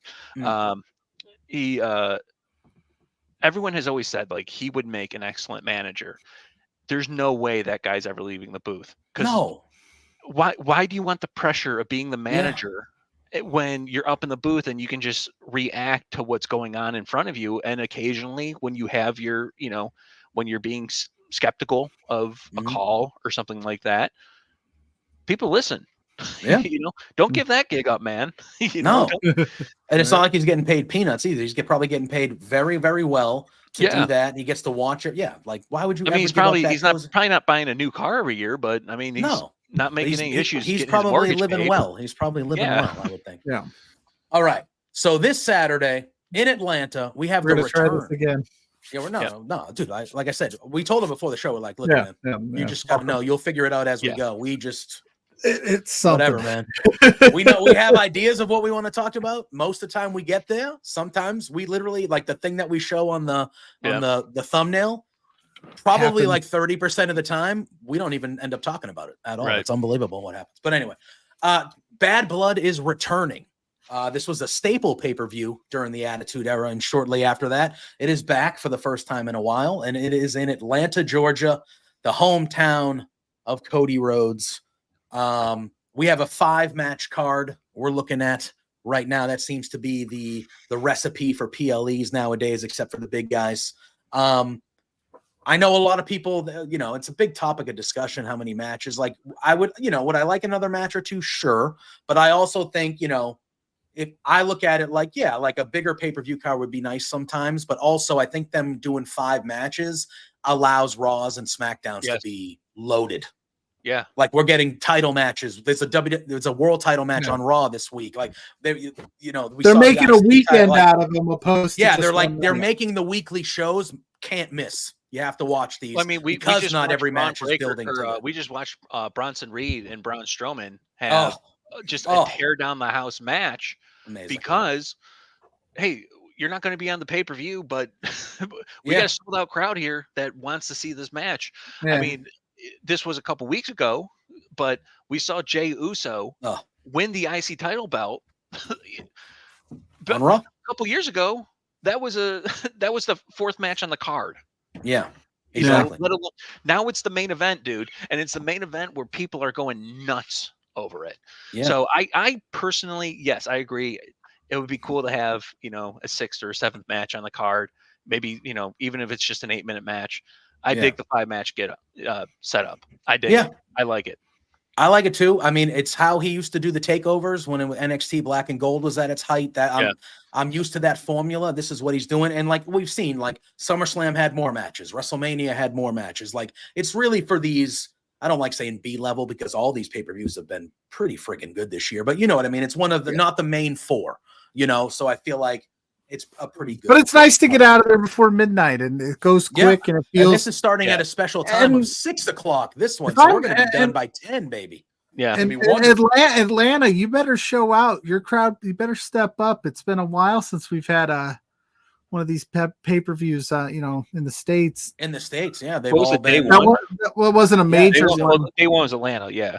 SummerSlam was Cleveland and whatnot. Yeah, SummerSlam was Cleveland, but other than that, I think the majority of these pay-per-views have been WrestleMania, of course, WrestleMania. Yeah, but I'm just talking on foreign soil. As so Germany, Atlanta will have to ball out. I think they will. Atlanta's usually a hot crowd. All right, so we got 5 matches. I'm gonna start. I think this will end up being the main event. I don't want it to be the main event, but I think this will end up being the main event. So I'm starting hot and heavy. I'm starting with the tag match. Yeah. Cody and Roman formed an allegiance versus the Bloodline, Solo Sikoa and Jacob Fatu representing them. I'm sure the other 2 will be in tow. First and foremost for you, Dan, how did you feel about Cody and Roman becoming a team? I know Pluggo and I, the match is going to be fun. Yeah. It's going to be a good match. It's going to be drama-full. It's going to be a good match, but I know I did not particularly, I wasn't like, you spent the last 2 years getting tortured by this guy and trying to beat this guy for that title. And now I understand they're not friends in it, but now all of a sudden, and also that's, that same night you have Cody go into Nick Aldis's office and say, hey man, I'm done with the Bloodline. This is not my problem. This is Roman's problem. I've dealt with them enough. I'm out. Yeah. And then at the end of the show, it's not like anything drastic happened. He got attacked by the Bloodline for the 500th time in the last 2 years. It's not like it was anything new. And that all of a sudden Cody's got a long leash when it comes to getting attacked by somebody. Man. Give me the contract. He's how did you feel about them kind of joining forces here? I thought the promo video where they're at Georgia Tech's stadium was excellent. Oh, I thought it was awesome. It was awesome. I'm still trying to logically figure out how we got to this point right now. Because of like you said, I was watching it and I was like, okay, Cody and Roman, but then Cody goes to Nick Aldis's office and goes, I'm done with the Bloodline. I'm like, okay, perfect. Is he going to bring back Jay? That makes sense. I thought with Jay, give me somebody, or one of those things where it comes down to the final minute and you see Roman come up to Sammy backstage. Something. And or he goes out alone and then somebody else comes out to help him late. You could have done Roman surprise shows up on Raw without even Sammy's cutting a promo about whatever, and then there's just him in the background and no words spoken between them. Kind of thing. Of course I'm again booking in hindsight kind of thing. Oh, of course. I'm not dream gig. Yeah. I mean, well, ultimately, because I think War Games is going to be Roman's bloodline versus Solo's bloodline. Yeah. So we're going to have to figure out, okay, how do we get Jey Uso back over with because now he's the IC champ, so that complicates things even more. And ultimately, how are we going to get Sammy with him too? Yeah. Because that's the only thing that makes sense. Yeah. And Jay, Jay, well, and Jimmy is going to come back. Yeah, of course. And at least, at the end of Roman's title reign, when The Rock came back in the picture, you did see Roman finally embrace Jay and give him the hug that he's been looking for, and the handshake and everything. So I'm not crazy with how they got there, but I'm like, all right, 4 top guys. Yeah, I don't it's gonna roll. People are shitting on Solo because they want to shit on Solo. The dude's been great. I don't care what anyone says. I think he gets crapped on a little too hard. Can I ask real quick? No, but this is like being like, I'm going to shit on Chavo because he's not Eddie. Yeah. Screw off with that bullshit. Okay, it's Solo is a great talent. I'm sorry that he's not Roman. I'm sorry that he's not Jacob. But give is the guys this match happening because Solo has not lived up to what they thought it was going to be? Because you said you're logically trying to get there. I'm logically trying to get where we're here. Is it they're like, we got to do something because it's just not working. Something's missing with the Solo side of it. I'm a Solo guy, but it is because he's not Roman. You don't want to be the guy that follows the legend. You want to be the guy that follows the guy who followed the legend. It's tough to be the tribal chief after the OG tribal chief. It is. I'm sure there's aspects of that. Absolutely. I don't know. I mean, to me, my thing what's always been with Solo, dude was great in NXT. He was great in NXT. They let him talk. They let him do all that. He was really good. He was really good when he first came up to the Bloodline, when he was the Muscle. And I thought they did a really good job of Roman treated everyone like shit except Solo. Solo was the only guy that he was skeptical of. He would give side looks to. He never really knew what he was going to do. Like they protected Solo that way. Yeah. And then they were going up. Solo beats John Cena at SummerSlam, has this big moment, and then he lost like 30 matches in a row. So can I give a little bit of my, not grievance with that, but like grievance against that point? Yeah. How many of those like 30 or 40 matches that he lost were televised? That's fair. That's fair. I mean, it's one of those things where it was technically 34 matches in a row, but okay, so yes, not 34 on TV. 34 in a row. But every time we saw him wrestle on TV, he lost.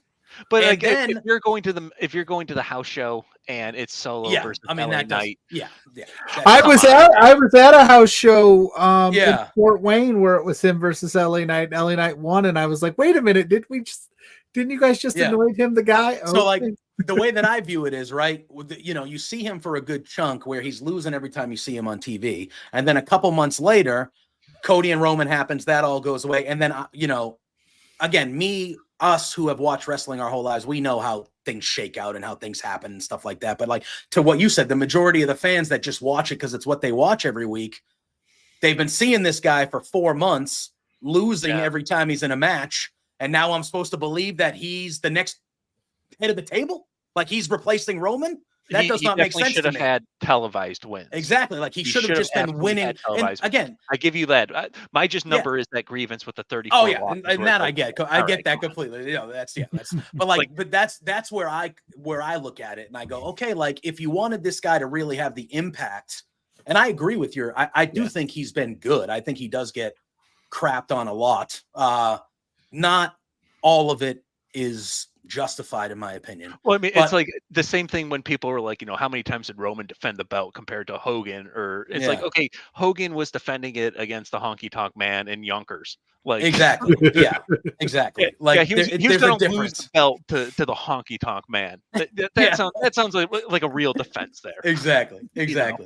By the way, that was the first wrestler I ever met. So shout out to the Honky Tonk Man. Yep. Hell yeah. Good. See, nice guy. Yeah. He was awesome, the first wrestler that I ever met we had in the town that I grew up in, it wasn't even a Blockbuster video. It was called Superstar Video. It was like one of those in-town video stores that we all had when we were younger, back when they existed. And the New Age Outlaws were there on a random Saturday afternoon. And I made my parents bring me and my friend down there. Shopping. Yeah. That's cool. It was the New Age Outlaws, like right when they first joined DX. So it was like the early stages of kind of, them becoming a big deal. They weren't at the top yet, but they had just joined and kind of, but yeah, that was that.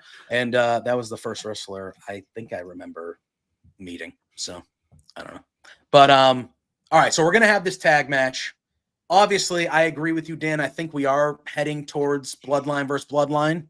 And we do have a Saudi show in between this, and so there is Crown Jewel as well. And they clearly have been teasing a Roman versus Jacob Fatu one-on-one match somewhere down the line. I don't know if maybe that happens at Crown Jewel, maybe. I don't know. But who do you think? Do you think this is Cody and Roman, the two top guys, getting a win here? Do you think the Bloodline? Do you think KO and Randy? Because that's a whole other story going on with Cody that I'm digging. Do we think we see them come down? KO doesn't officially turn heel, but he costs Cody the match, and Cody like a miscommunication. Cody takes the pin from Jacob. That's what I think. I said, we did a pick show the other night with a couple of our friends, and I said, I think Jacob Fatu's pinning Cody because I think it hurts Solo to take the pin. Mm-hmm. It's too early for Jacob to take the pin. Roman sure as hell is not taking the pin. No, but a lot of people are saying this is Roman's first match back. How are you going to have him lose his first match back? Having Cody, who's not the only one who's not going to get hurt by it. Yeah, and then I guess that could start their thing. Else.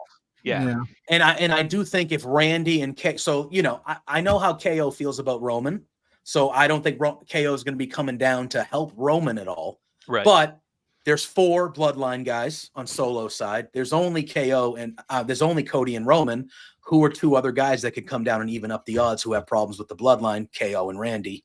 Yeah. I think there's a good chance we see them. Now, I think there is going to be some sort of thing. Now, I know what Randy Orton is doing. Randy Orton is the mastermind of this whole thing.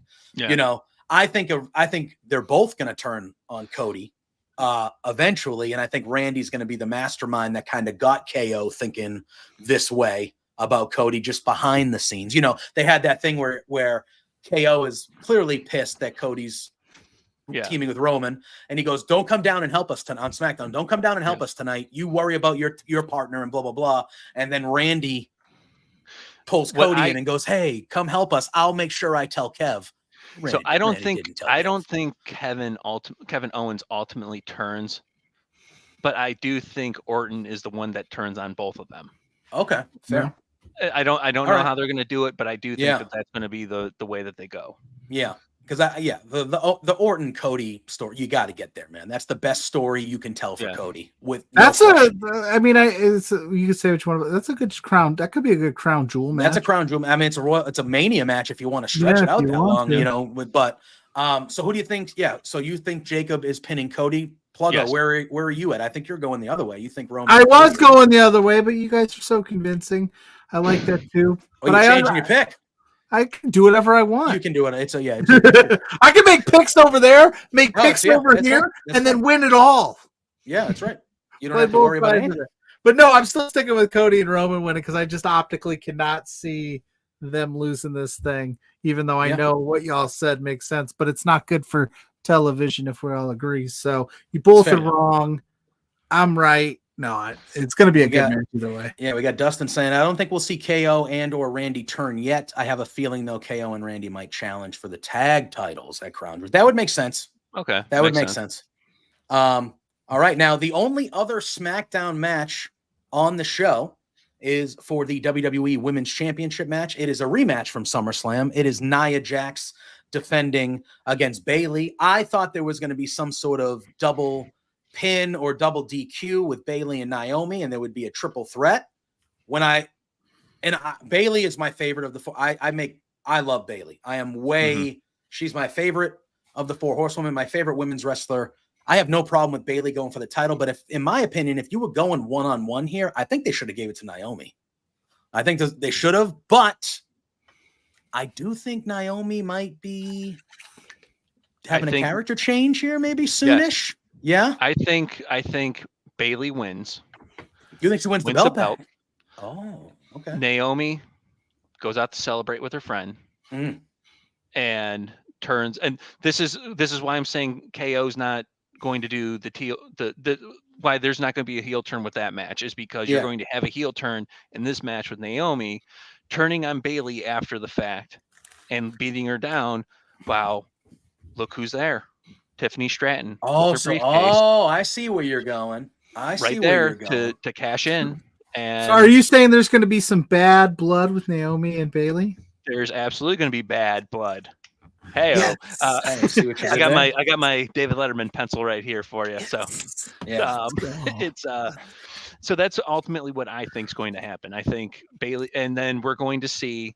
I don't know if it's going to be a PLE match between Bailey and Naomi in the future, but I do think we're going to see a heavily televised feud between them, and then a big match between them on a later very important SmackDown.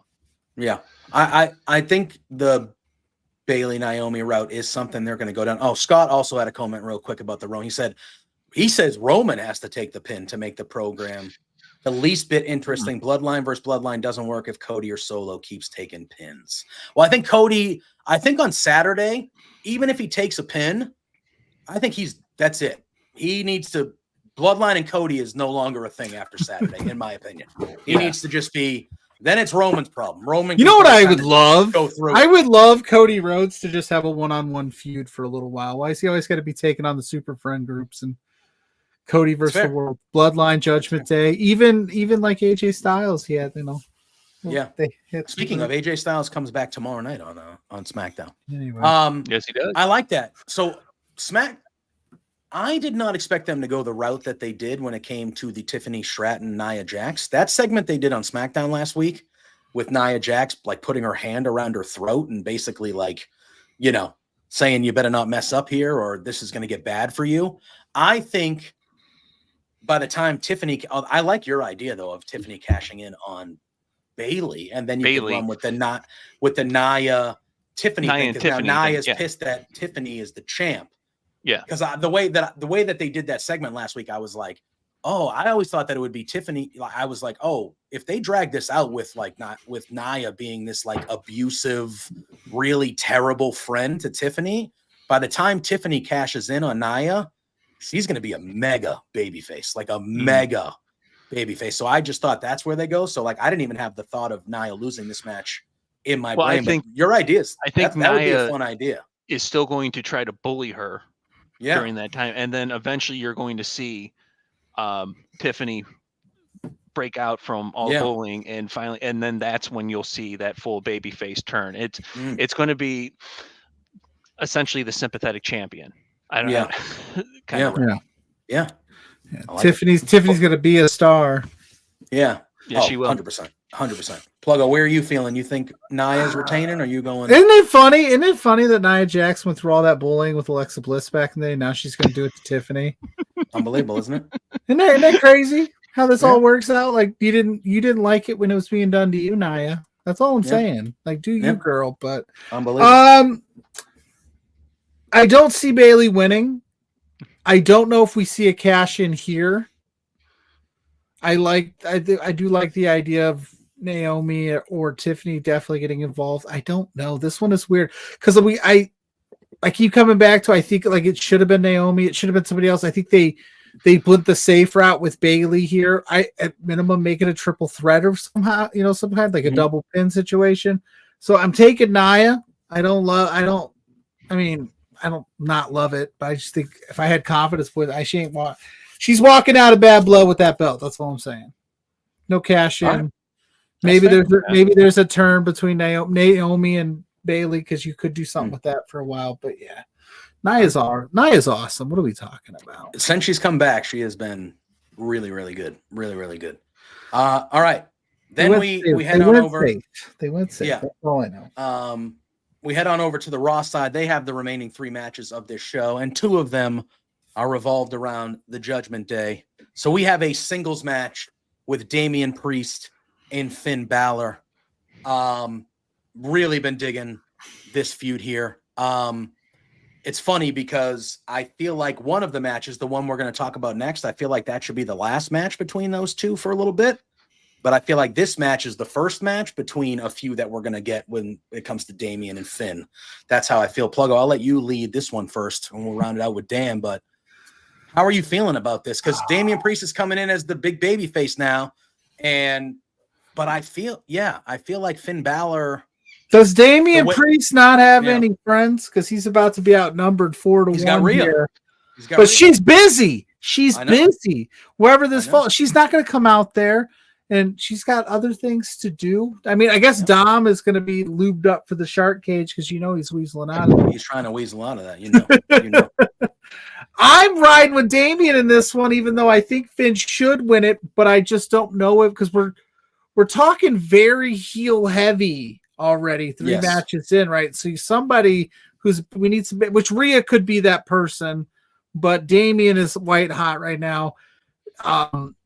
The trope is going to be like, I want you one-on-one, me and you in a cage or something. That's coming down the line. So there's a way that they could have Damian win. He still gets jumped and he says, oh, you need all your buddies.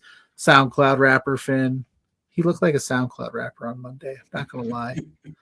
His new logo just made me. Does he have a new logo? Yeah, the new shirt he was wearing. I was like, oh, Finn. But yeah, so I'm rolling with Damian. I think I like the Terror Twins. I wouldn't be shocked if they left Bad Blood with both their hands raised, but I don't think Rhea's going to be the one to get her hand raised if you're going to pick one, because I think there's still some money left in her chasing that belt. Fair enough. What do you think, Dan? So I think, originally, I'm going to skip ahead for one thing here and say that I thought CM Punk and Drew McIntyre were going to close out their feud on the first Raw on Netflix. Oh, all right. And I'll explain what I want when we get to that match. Yeah. But having said that, I think we're going to see Rhea and Damian close out their feud with the Judgment Day by that first Raw on Netflix. There's going to be some kind of big blow up because they're going to need something big for that. So, I think Damian pulls out the win for this one because I don't know what they're going to plan on doing these next couple months, but I think Damian pulls out the win against Finn. I mean, God, I just hate seeing Rhea Ripley lose. I think we all do, yeah, for sure. I just jokingly, I want to say I want to see her like bring in a second shark cage to like get underneath Liv's skin and be like, I got your ex-boyfriend Enzo Amore up in that cage. And just really confuse like 99% of the people watching it. How you doing?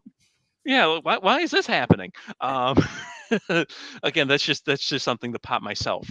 Yeah, that's right. So I think Damian wins, but this one I'm about 51-49. Yeah. See, I'm going. Yeah, it would make sense for Finn to win after costing Damian the belt at SummerSlam. I'm torn. I don't know. I'm going the opposite way of you, gentlemen. We're going to talk about the ladies match. Midwest Unite. I know you guys just said you don't like seeing Rhea Ripley lose. That's why I don't think she's going to. So I have Finn. I don't think there's going to be a clean sweep. I think it's going 1-1 because I do think this is continuing as a whole feud. But this is the first matchup between Finn and Damian. I feel like, and we've seen with Triple H's booking, he likes to stretch things out. I feel like you can get Finn winning by the other members of the Judgment Day cheating and eventually a numbers game type of thing. He gets the win, and then you continue to build to Damian eventually getting that win over Finn. And who knows, maybe at that point it could be for a mid-tier title or something like that, because I do feel like they could build this up to be a bigger title match of some sort. So I'm going with Finn Balor just because I feel like this is the first match of a few. Yeah. And I feel like it always usually makes sense for the heel to win the first match so the babyface can get the revenge later. And plus, like Pluggo said earlier, you two went with Damian, so I'm going to be the different guy in this one. I'm going to go with We're both going to tweet at you on Saturday. Yeah, that's fine. You can make fun of me. How absolutely wrong you were. Yeah, that's fine. I can. Damian just bulldozed the shit out of him. It was a squash match. Hey, I'm a big fan of Damian Priest. He has turned. I always liked him. I always knew he was good, but he opened a lot of eyes this year because he turned himself into a main event guy. And his next title run is going to be huge. Yes, gigantic. Like I not that I thought this title run was a failure, but this was his developing into a major star. Yeah. Run. I mean, it's his next thing. I mean, I'm going to say this: his next run. Don't be surprised if you see him facing Roman Reigns. Yeah, so I wouldn't be surprised at some point. You know. Yeah, And he's on my short list of guys that I would love to have a match with Cena next year on his retirement run. Yeah. All right. So now let's flip it over. You think Rhea's winning? You said that earlier. You said Rhea's winning.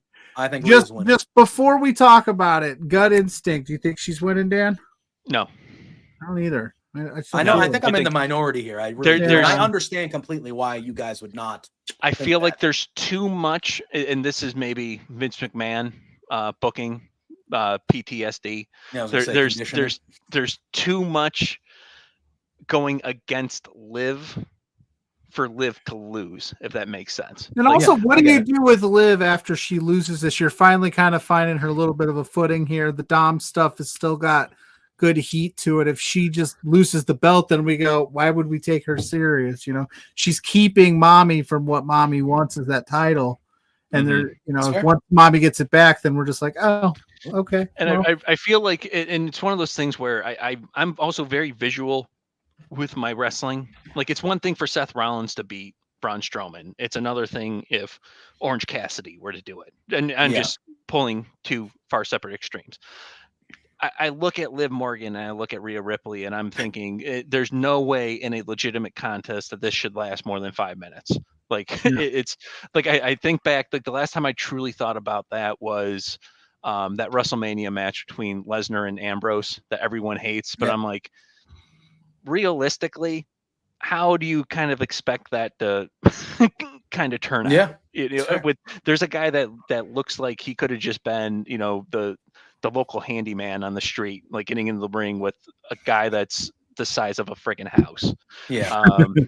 And that's how, and I compare that to the women's match here, or it's like, there's no way I look at Liv and go, oh yeah, she could beat Rhea. I could see that possibly happening. None. Especially by herself. Yeah. Yeah. Like I can maybe because Becky's the star and we're like just blown away by Becky. And it's like, yeah, I could see Becky beating Rhea, but nah, not with Liv. I'm sorry. I'm not there yet, man.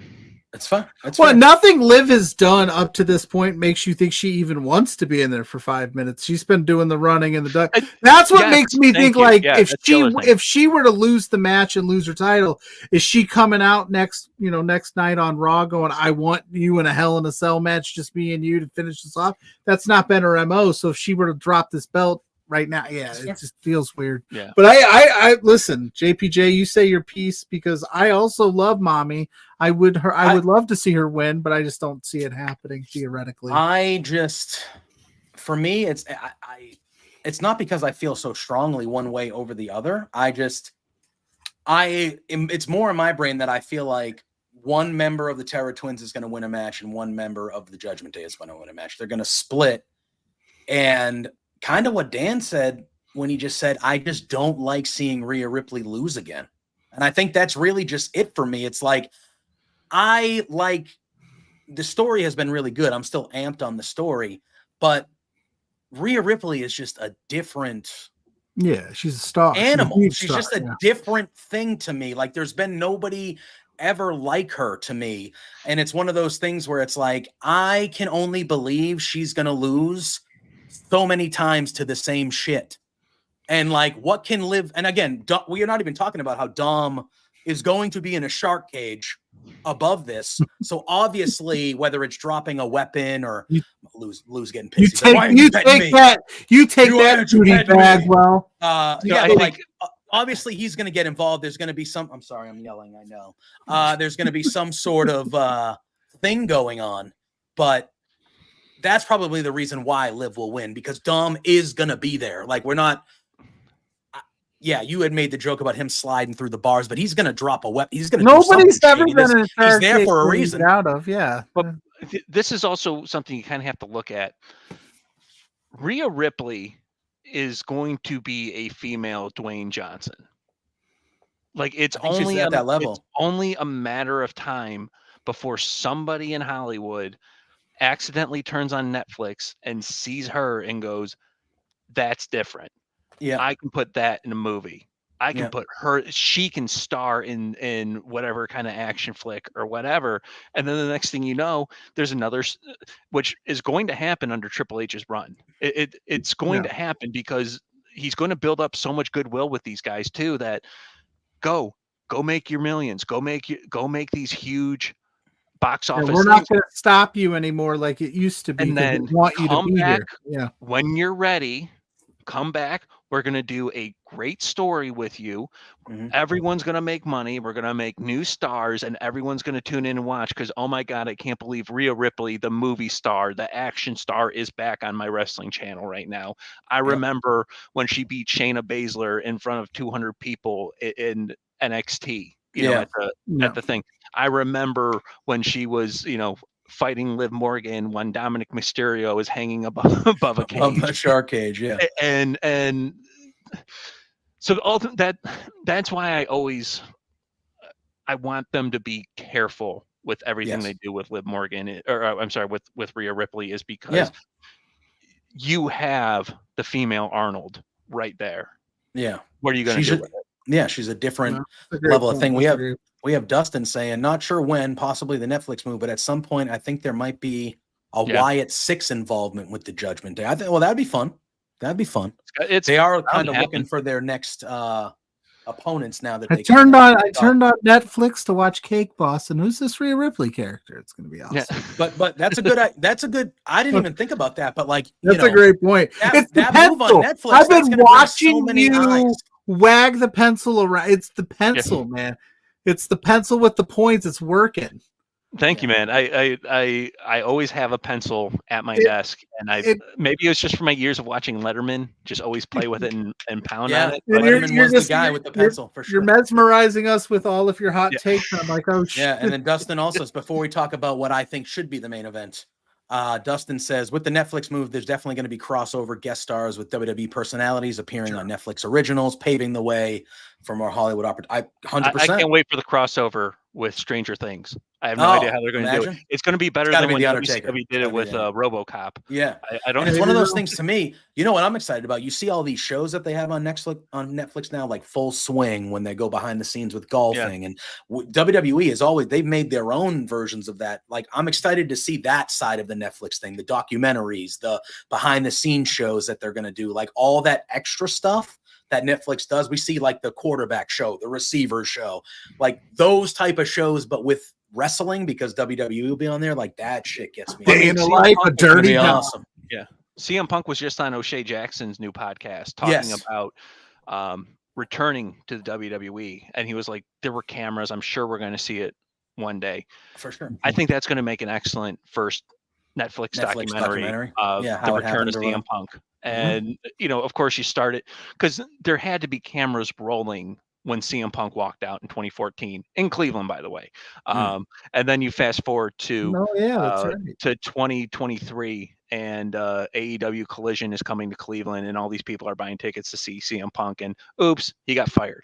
Or was it 2022? Yeah. Or no, shit. When was it? No. He Brawl 2023, 2022, and then he got let go. Right? He came back. He came back at Survivor Series 2023. You're right. So, yes. Yeah. So it was over the summer. Okay. Yeah. So 2023 Survivor Series. You know, fast forward, and you know he'll tell whatever story he can about what he did in that time, and then I'm sure they're going to have Nick Khan on that documentary. I'm sure they're going to have Triple H talk. It's only a matter of time. So and I think I segued us into the main event. You did. This should be the main event. I don't know if it's going to be. I probably don't think it will be, but it is a Hell in a Cell match. It is CM Punk going one-on-one with Drew McIntyre. Loved the segment they had on Monday. With them talking to each other, the promos. I love Drew in the all black and Punk in the all white. I thought that was a really good visual. That was a nice touch. Yeah, they both cut great promos, a great CM Punk promo. I expect these two are going to beat the absolute hell out of each other, as they should. It is the longest, or one of the longest feuds they've been telling. It's brutal. You're glossing over the biggest point of this whole thing is Adam Pearce is steering into the skid of chaos now. He was fighting it for so long. He comes out Monday during the day and says, this is why I drafted all these people. and he is like amped up for this Hell in a Cell match, dude. Yeah. He's like, he's like, fuck it. I'm letting them do whatever they want. I ain't even gonna try to stop it no more. Yeah, so we're gonna see some shit. It's the first Hell in a Cell match we're seeing in over a year since they've had the last one. I think it's the right match. It's the right feud. It's the right two guys for it. And there's this is going to be one. There's only one Hell in a Cell match. Not 3. For years, I was getting frustrated. It's like, why do we have to have 2? And then there was that pandemic year where they had like 4 across the stretch. You know, 4. You know, they had one on Raw. They had one. Did you like? Did you like the red cage? I didn't hate it at first. Yeah, that's fair. But I think it overstayed its welcome. Yeah. But having said that, I also love the blue cage. The blue. Oh, the old school blue cage. The old school blue cage. I would love to see a return to that. Yeah. Saturday night's main event. That'd be a great touch. If they did Saturday night's main event and they did a cage and brought back the blue one, that would rule. I think you need to have Braun Strowman and Bronson Reed in that one. Yes, that would be fun. That would be fun. So what I originally wanted how this feud to end, I thought they were going to do it and really keep it building for that first episode on Netflix where people are like, it's going to be uncensored and everything. Not that I'm expecting, titties to come flying out on the screen or anything like that. But I truly thought the best way to start Netflix in the main event, Drew McIntyre, CM Punk in a dog collar match to end the rivalry. Let it be bloody. Let it be gory. Let those two guys go out there and do, what they're going to do best. Having said that, I'll take it. I'll take this here too. It's one of those things where I don't want this rivalry to overstay its welcome. It's already been very long. They've done the best that they absolutely can with it. It's been excellent. Man, I don't want to see Drew lose. I don't want to see Punk lose because they've both been the MVPs. If you could have a dual MVP, it's the both of them. Yeah, they've been great. I don't see how Punk loses after that promo of I can't promise to kill you, but I'm promising you have to kill me. Because if he loses without being killed, like how do you show up then on Monday the next night? It's like the whole Rey Mysterio eye thing all over again. It's like, oh my God, his eye came out. So like are we going to have to get his eye removed? Like, is he going to wear an eye patch for the rest of his life? And then they were like, no, it doesn't matter. That's my Vince. Ultimately, I think it's got to be CM Punk, and it's got to be as dirty and as gritty, as bloody as they possibly can. I expect both these guys to be covered in blood. Yeah, Cody Rhodes, Dustin Rhodes levels of blood, and I know what some fans are probably thinking. WWE doesn't go that route very often to that extent, but I think this is the feud. If you're going to do it, and it would be within the stories, and it would be tastefully done, and it wouldn't just be for the sake of doing it. Oh man, this is. But I mean, and I don't mean to sound like I'm bashing AEW when I say this because I'm absolutely not, but. When was the last time somebody bled on AEW that actually really stood out? It's fair because it happens quite a bit. I would say probably it was Tony Storm if I had to guess. But it happens so often or more often I should say. Yeah. And I'm somebody that loves color. I love blood. You guys are fighting or guys and girls are fighting. Like sometimes shit's gonna happen and and guess what happens when you fight? Sometimes you bleed. So I'm very pro color and that stuff, but if you do anything too often, it's going to lose its luster. I just mean like that was such the canvas, the visual of that particular match. If they could do something like that, oh boy, man. That's why I think you truly need to have them in the main event too, because if they are going to be bleeding at the end of the night, you need that shot where there's blood on the canvas, and this was bad blood, and then CM Punk, with his arm raised up in the air or whatever. And, now they do that overhead shot and you see the carnage and you see the destruction that was all around there. That's the only way I can see it truly ending. Yeah. Oh, my cat is behind my camera moving my They've done all. I mean, I personally, I kind of thought that they would end it at SummerSlam. Yeah. I'm glad they're going one more, but like I said, I don't want them to overstay. So if they could come up with a way, not Fiend Seth Rollins style, where it's a no contest, to be able to extend it. I don't know how you get there, but these two guys continually figure out a way to keep this thing going, keep it fresh. I mean, they were injured, both of them, for the first 8 months of this feud, right?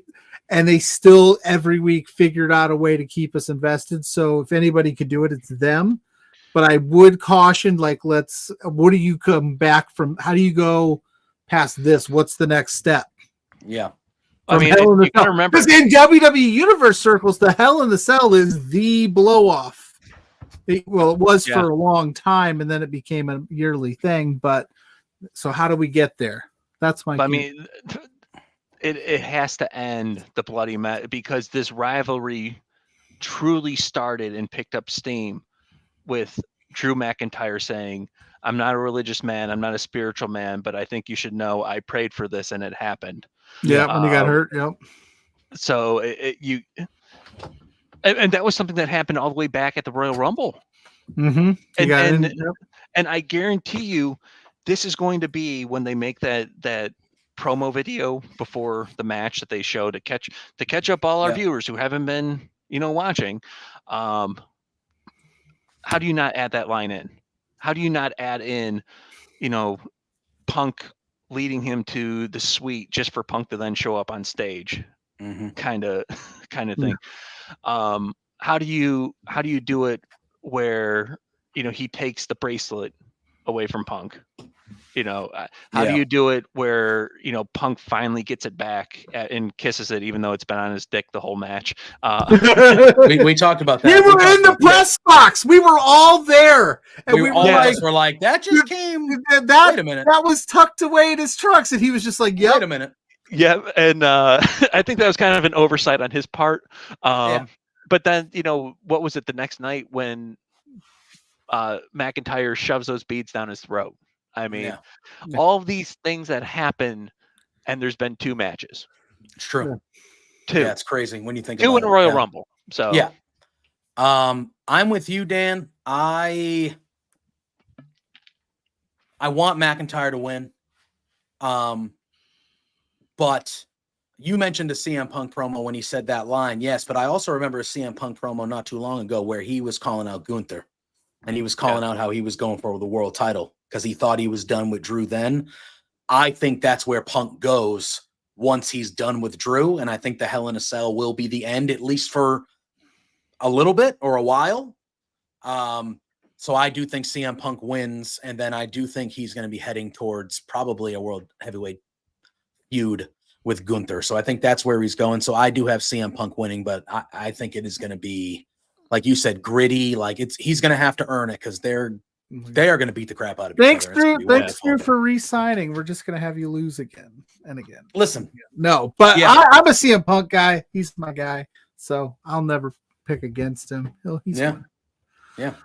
And that, my friends, we did it. We went into overtime, but we did it. We did. Dan, we want to thank you for being here. This was a blast, dude. I feel like we could probably talk to you for hours more. I'll be more than happy to come back on another time. You Absolutely. Reach out. I'd love to talk wrestling with you guys. We are an open door policy here. So definitely we'll reach out to you, or if you ever have the itch and you want to talk about something, it's an open door. You are welcome back. Plug one show. Oh no, we're gonna say like after post show, if you hang out for a second, we'll exchange all our information and keep chatting. But plug all your stuff, everything you got going on. Plug your stuff. Shows coming up. Anything you want to do, now's your chance. Plug them out. So one thing I just want to plug: if you go to YouTube, type in Dan Brown Dry Bar Comedy. Leave a like, comment, very funny. I don't care if you watch it or not. That just helps my numbers. And I've kind of been learning how social media works. I'm kind of the stodgy old man. I am very much that way as well. Yes.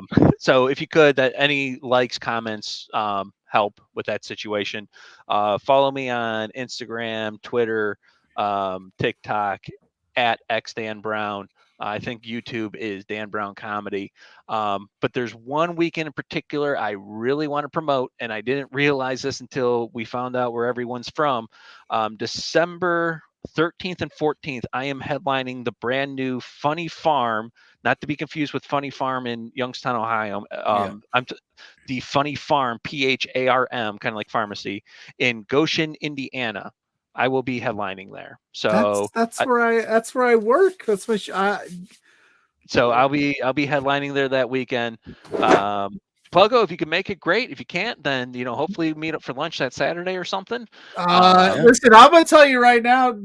Let's talk off air. We'll make it happen. I'll cool, be able man. That's literally 20 minutes from my house. So awesome. And then if you ever make it next time you're in the New England, Boston, somewhere, Providence, Rhode Island, wherever area, that is not far from me. So I will definitely. And I'm certainly trying to get into the Boston, Rhode Island area. That's definitely my goal for 2025 is to get something over that way too. So thank you guys. You guys have been awesome. I appreciate you guys having me on. This is absolutely, man. I love talking. This has been a lot of fun. Yeah, we were talking a whole lot of everything here, but no, this was a lot of fun. You have no idea. Like when I stumbled across the TikTok and I was like, I'm gonna ask JP. I was like, I'm gonna ask this dude if he can come on and talk some wrestling. Maybe maybe he doesn't get to do this often. And when you said yes, I was like, oh hell yeah, dude. You know what? There's one joke I want to say, and we're 2 hours into the show right now. Yeah. And this is a joke that only works once out of every 50 or so times that I say it. All right. And whether or not it works here might be the determination if I ever say it again. So we all know Hulk Hogan. Yeah. He has a sex tape. He does. And I can tell you, just pass. Don't watch it. Let me tell you why. It's not that I was disappointed in his performance, because as a 36-year-old Hulkamaniac, I'm used to just watching him do the basic stuff. Okay, so that's not anything like that. And I'm also not disappointed with how it finished, because also as a 36-year-old Hulkamaniac, I'm not surprised that he has a shitty finish. Okay, so the only thing I'm disappointed in is afterwards he didn't pull out and jizz the letters NWO on her back. Thank you. Work. As you can imagine, I think that'll work. I think that'll work. I went out of every 50 audiences get a kick out of that. For the dirty minds that might be in the chat. Yeah, that's good. And check out my Dry Bar Comedy, my all clean comedy special. Yes, he does have all clean comedy. Yeah, he does. If you just tuned in, he does do dry. Yes, that is a thing. That's good stuff. No, that's a good joke. Listen, listen. It's stand-up comedy, man. I get it. Sometimes comedy. You gotta know what you sign. Yeah, it's comedy. That's really funny. Definitely, I think that would work. Definitely go follow Dan at everything he just said. If you want more on what we're doing as a show, go to @B2Beards across all social media platforms and check out what we going on, whether it's the Tuesday NFL tiers or Thursday night. You never know who's going to pop in on these shows. I'm surprised there was no run-in tonight. We usually have a bunch of things happening. But if you want to follow me, I'm at Pluggo on all social medias as well. You could see me Sunday morning with Blair Pacheco, who was in the chat earlier, Grainmaker Pod, talking all things independent wrestling on 4 Exposure. And then I do some writings at lovewrestling.ca as well. That's all I got. I got a light week this week, JPJ. But we got some fun stuff in the works. So tell them where they can find you so we can get out of here, because Dan is billing us by the minute, and Spencer's going to be pissed. You can follow me at JPJ Loves Gaming on all social media platforms. We are over on Twitch as well, playing games. Not great all the time, but we have fun doing that stuff here. Tuesdays and Thursday mornings, 10 a.m. Firmly Love Wrestling. We talk WWE on Tuesdays. We talk AEW on Thursdays. And like Pluggo said, every Thursday night here, 8 p.m., the flagship here at Love Wrestling for Between Two Beards. Dan, thank you again. Appreciate it. This was a whole lot of fun. Go, like Pluggo said, go check him out. And you all know the drill. Until next week, everyone get ready to say hi to Sue. Hi, Sue. We'll see y'all later. Peace out. Hey there, Pluggo and JPJ. It's Trent's mom, Sue. And I have a bone to pick with you. So, I understand that you guys are being real idiots and spending your entire monthly budget. You've got to be kidding me. This is not the way to be when you're trying to run a business. Your boss, Spencer, is really pissed off at you. I'm pissed off at you. You have some nerve. You know, get a grip. You you have to control yourself. You can't just go out and spend all the money that you're making, you two beards guys. Oh no, this is coming out so stupid. Anyway, behave yourselves, or I'm gonna cut you off from watching AEW. You're no longer gonna get to know, be able to meet my son. What? Or me. I'm sorry, this is like, I don't know. Anyway, thanks so much for being fans. Watch yourselves. Knock it off.